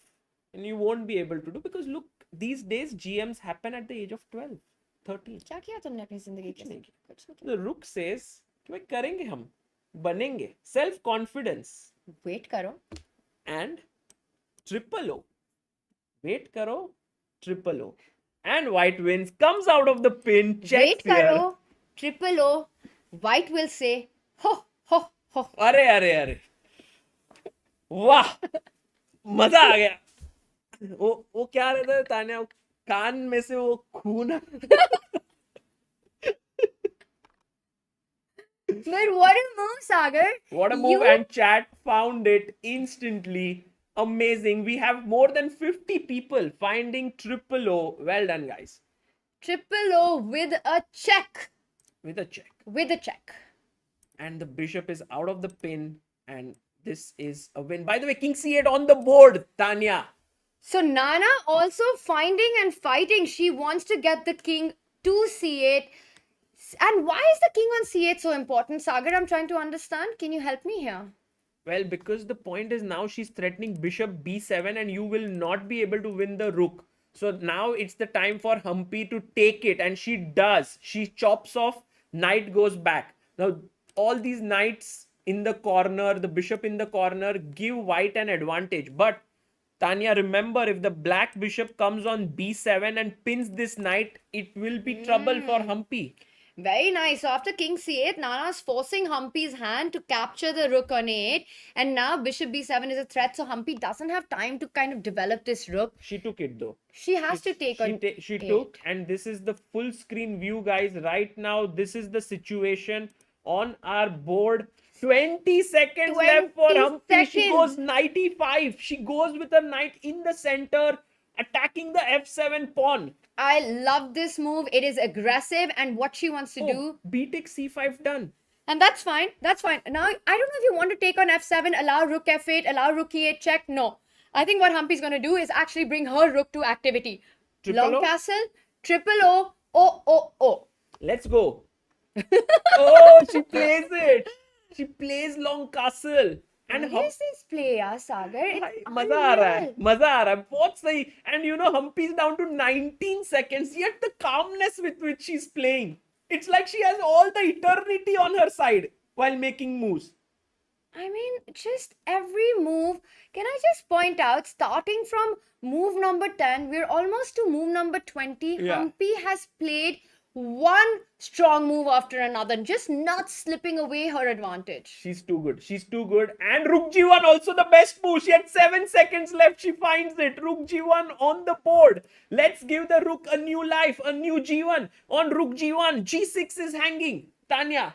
Just amazing stuff. Attacking on G7, bringing that rook out with tempo. You have to waste time to go G6, and finally white can now decide to take on F7, hit that rook, go knight D6 check after. The rooks are playing, the pieces are playing. Black has no activity. She goes F5.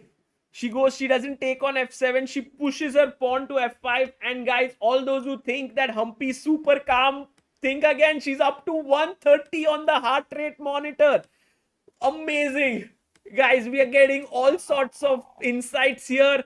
Hampi's move is beautiful though. F5, just opening up everything. Super important, and black could not have afforded to allow white's rook to G7, giving up that F7 pawn and She goes opening the rook set. F8. You have to do it, Sagar. You don't have an option. You can't give your pawns. But And what Hampi is the now move? has only one good move. Rook D6 finds it. What? She finds it. No. She finds it. Rook D6. Oh my, how God. is she?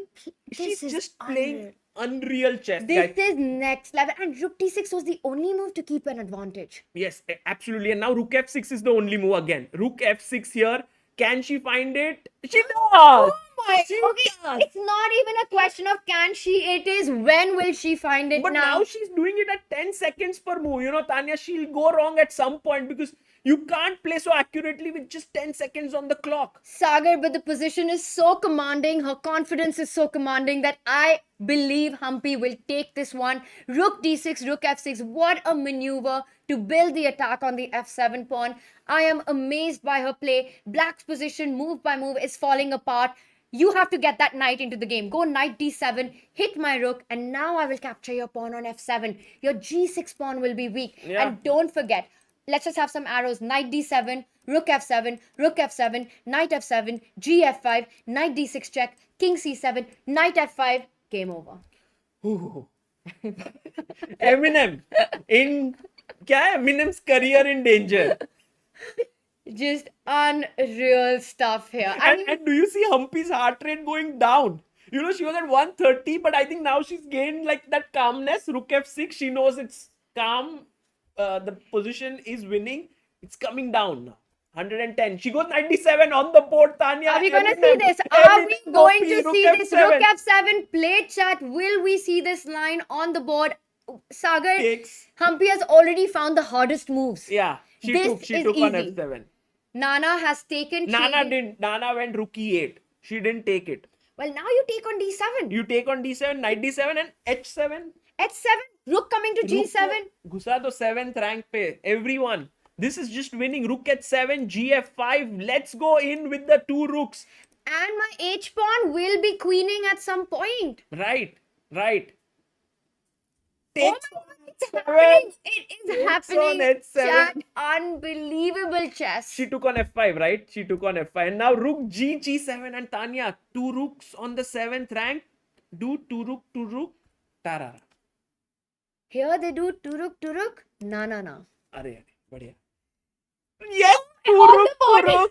two rooks on the 7th heaven. Bishop c6 on the board. And now, Tania, H pawn ko karo, push karo, khush raho. Push and push because who is stopping the h pawn? No, she Sagar, did- this is she queening. did rook e7. She's just, that's cool. She wants to exchange the rook. If rooks get traded, game is over. Nana will never trade the rooks. She won't do it. But now, can you gain some time like pursuing the rook here and there and then pushing the h pawn? The thing is, if she moves that h rook, Nana will go rook h8. So But she'll then just she'll come go back. back. She'll gain time. She's gained time. And now she'll come back to h7. Wapas. Now she'll go h4. She Does does it. This is Professional. experience. Professional This is play. experience talking, guys. h4 coming in. This That other rook. Let's stop the rook from coming in or not really. It doesn't matter. What? She's repeated it one more time. What?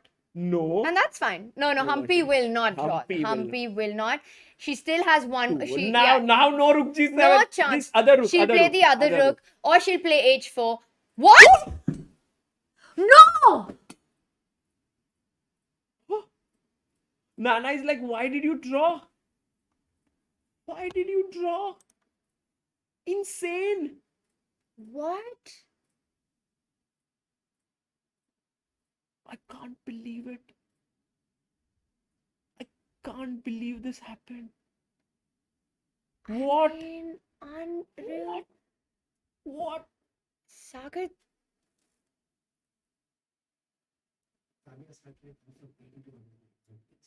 180 to 100. Tania's heart rate is up there, but we can't believe what we are just witnessing. Is Hampi? Feeling, I mean, there's Can we call Hampi here and just get her thoughts? Hampi What do you usually think? doesn't want to do interviews. I can ask her. Maybe Nana, because Can she's we still the leader. Should I ask? Yeah, sure. Yeah, if Nana Yeah. can go. Nana or Hampi, either Anyone. of them. Wow. Saga, it just feels like this was such a- Sannata. It is like Sannata OP. This is Sanata OP, this Sanana OP because Sagar, honestly, it was the most flawless game of chess it felt. Hampi, just a display of power there. And then this repetition. It just feels like we have been sort of robbed of an amazing finish to an amazing masterpiece. Exactly. I think it was too much for Hampi to play at those 10 seconds left again and again. We were thinking she was in control. Her heart rate was under control. But I believe from within, she wasn't feeling up to it. Well, it happens, guys. maybe we can get their thoughts on this, but Wow, and that game had Sagar almost 2,000 yeah, people watching and seeing that spectacular play. I think Hampi just somewhere didn't understand the power of her position, or maybe felt the time was not enough to convert it. it's very difficult to say what she thought. Why Very she tough. went, because That could also be a split second decision, you know. There. Hampi or Nana. If anyone. Ah, okay, so that's perfect. you can handle it. Nana, We have Nana joining us here. what a crazy game. And maybe we can get her thoughts on the remaining games. And But then let's start with you. Okay, now I think that's Nana. We've got some action on. We will Okay. talk about your day, because what a day you've had. This is down to seconds. Harika's playing with the black pieces. Okay, she's better Harika's better. Why do you say that? because knight. I like her knight on d5, and also But she's threatening knight before, huh? Right now, although it's pinned, so you don't have to worry about it. So her position is more safe. You have to be a little careful. Like if you go knight e7 here, I won't go 97. you have queen d3 check. Why should go 97? It's maybe first of all, like, do I But have not a easy, time? no? Do I have a time like g6, king g7 or something? g6 here. Immediately worse? Or what? It's what not. bar? What bar? is Not easy to prove your advantage, but you think that Harika can push this position? Yeah, Yeah? I would choose black color to play. Okay, we're going to check the other games. So this is going to be a long one, you think, with Harika. What about this? Wow, there's a lot happening here. This is Savita Vaishali. against Vaishali. Oh. Black looks winning, yeah? Yeah, winning. With this bishop opening up. Yeah. How are you feeling, Nana? What a day. I don't know. I mean, both game with Harika and with Onero. Yeah. So complicated games and ups and downs, I think. Many ups and downs there. This last one, how did you evaluate the last position before the repetition happened, Nana? I remembered there was bishop, instead of bishop d3, queen c2 in the opening. Queen c2. But when she went bishop d3, I'm sure bishop d3 also must be there. So here Some you remembered theoretical this move, yeah? Queen c2, yes. But after bishop d3, I don't know. I was thinking on the board already, and must be bishop d3. Must be the move, I think. I don't know, but I like after c5. Actually, I didn't see knight d5, Harika. Tania, I thought after ed knight d5, I missed. You missed it, I yeah? missed, You but- missed bishop e4. bishop before. But if I want to equalize position, I can go bishop b7, and I think the position must be equal. And No, what do you want to play after this? just take on d5. Here actually there's a very nice move f5. Really? Yeah, this is better. But you're right, if you take with bishop, then you're doing fine. Yeah, more or less equal. And how was this then? Now I see Barot is by saying. But what about in the game? Like, how did you feel about this position during the game? I don't know. It was complicated position. I couldn't evaluate this position, Tania. Bishop d6, and she was very low on time, and I was hoping for it that she will. Because here, White should play very correct moves. So it's not that easy when you have a little lower time. So take, go. You know, she played all the best moves. Really? She played to perfection, she Nana. was like Really? Because bishop a8, I'm not sure that this is forced, correct. right? You're playing bishop b7. No, but there was some long castle and bishop f5, something I was calculated. Also, just a quick update, Nana. We'll just update our viewers. As we were pointing out, Vaishali was totally winning in that position. And in fact, after e3, where we checked it out, just one more move happened and e2 and black won. So Vaishali wins that game. And the other one with Harika ended in a draw. Okay. So that one ended in a draw. We'll go back to your position So because... Nana is still the leader. Yes. With But what a day half a this. point. Yeah. Yes, so this is very interesting position, I Very think. interesting. And Yeah. playing on rapid format is just so difficult. Yeah. Takes, and g takes Oh, I don't know. King C8 It's is the it best move. It's the best It's move. the best move. Both of you were playing the only best moves in the position, but White already has a big Big advantage. advantage. Did you feel the pressure at this point, or you thought it's crazy mess? No, she was very low on time, so I didn't feel the pressure because of Ah. it. Otherwise, I felt the position was not that great, but yeah. You know, Nana, we often talk about that in your openings. You're not going for some big theory. Okay, we'll talk about it later then. So bishop 8 and knight Takes. 8. Yes, 95, is it correct move? Yeah, it's a very strong move. Yeah, because I thought maybe for C takes B5, because I thought if Yeah. I take on C5 with the pawn and then knight B6, but somehow I'm not on time, right? I don't know. Too much pressure on the king side. And here also not taking on So F. B takes C5, is it correct? Yeah, it was fine. Tania? Okay. Now, knight B6 is also good. And she had 20 seconds here. Yeah. Did you 20. think that you might even have chances to win this position here? No. To win, Okay. no. Hmm. No. But the move rook d6 like and rook f6 this next. Yeah. Here, this move is also really nice. Huh? F5. And finding it on seconds, it was very nice to see both of you like fight and find these best moves, Nana. Now, rook F8 also is it You have to be only rook move? f8 Yeah, because otherwise knight F7. Yeah. if you take gf7, you just go knight f7 and your rook is coming to g7 G7, and knight yeah. is coming to Yeah, d6 and yeah. it's just over. So yeah. Again, only move. Yeah. go and look D6, look D6, look F6. Oh, already. Oh, Yeah, it's and I I mean, didn't expect it. I was such a I think rook worse. e8 is the brilliant move because the rook being on the board kept the pressure Yeah, on her. yeah.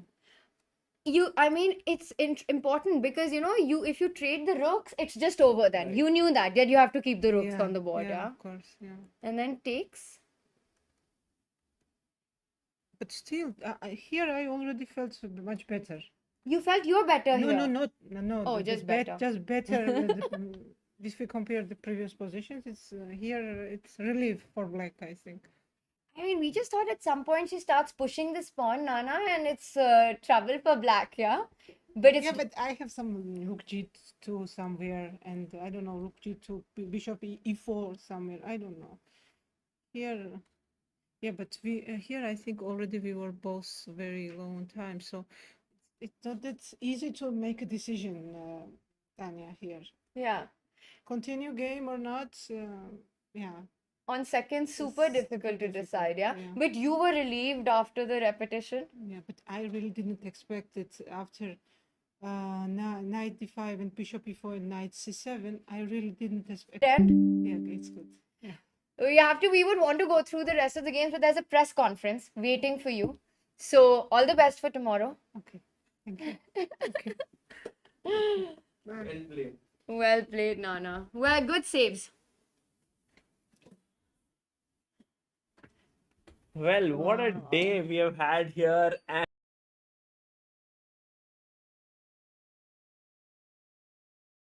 much different from playing out there because we were thinking that Hampi's got it, she has it in her hands, but in the end, even when you looked at Nana's assessment, she was not very sure what's happening. And that is the beauty of chess, We are sitting here, we are seeing this. Well, we have the help of the eval bar, we have chat helping us. Yeah. We are seeing it from a very third person perspective. They're playing on seconds. You don't know what the evaluation is. In fact, Nana said that at the end, she felt her worst was over. Right. And that just goes on to show that this position, when you're practically playing, is a whole different ball game from when you're analyzing it. She has these rook g2 chances. And once again, you can also feel the kind of energy it takes from these players, Correct. And by the way, Nana Zagnidze fights against all the difficult situations that have been thrown to her today, and she has comfortably maintained her lead. I wouldn't say comfortably, it's too much of a strong word, but she's still in the sole lead of this tournament with 4.5 points, Tania. Following her on her heels are Hampi, Ushenina, Muzichuk and Vaishali, 4 players while we go into the final day tomorrow. Harika right there at 3.5 as well. I mean, we started the day with a similar feeling of Nana leading, but there being a 1 point gap. Now Yeah. there's only a half-point gap, and that is nothing. When you have 3 rounds remaining, when you have 4 people hot on heels here, just trying to catch up. And what a game that was. Harika also at 3.5, right there. Sagar, we are going to have an intense final day of Rapid here at the Tata Steel Chess India Women Tournament. बहुत मजा आने वाला है and दोस्तों Oh. within how much 1 hour and 4 minutes the open section is going to begin. We are going to start our broadcast 10 minutes sooner for that, so please do join us. Before I end this stream, I would like to give it to our producer Saab to show us a few of the highlights from what has been happening in and around this venue.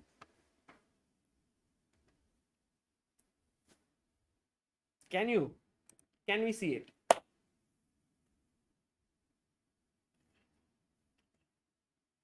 And there we have, this is happening. I think this is already at the start of the day. The start of the day. When we had the Hampi versus Harika matchup. Oh, look at that You remember? handshake. Nice Oh. one. Nice shot. Vantika walking in there.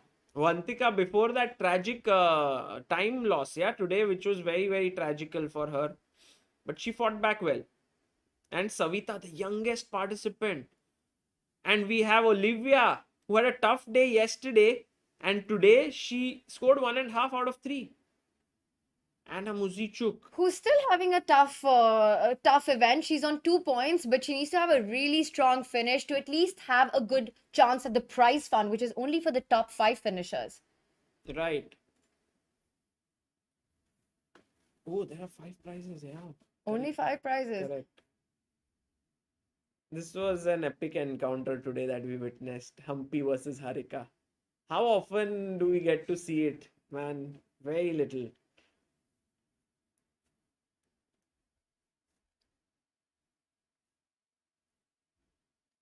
Well, these are just some of the shots that you get to see how the players are playing in these rounds, and just to get a feel of what it's like being there.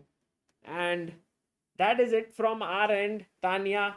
It was a great pleasure finishing day 2, and let's get ready. Let's have some food and get ready for the open event. Sagar dreaming of food already. We will be back with But Tania, एक चीज chat को बोल दो क्या? यार, like कर दिया जाए. We will be back, Sagar, with the Tata Steel Chess India Open as our field will take on day 2 of the Rapid. See you soon, chat.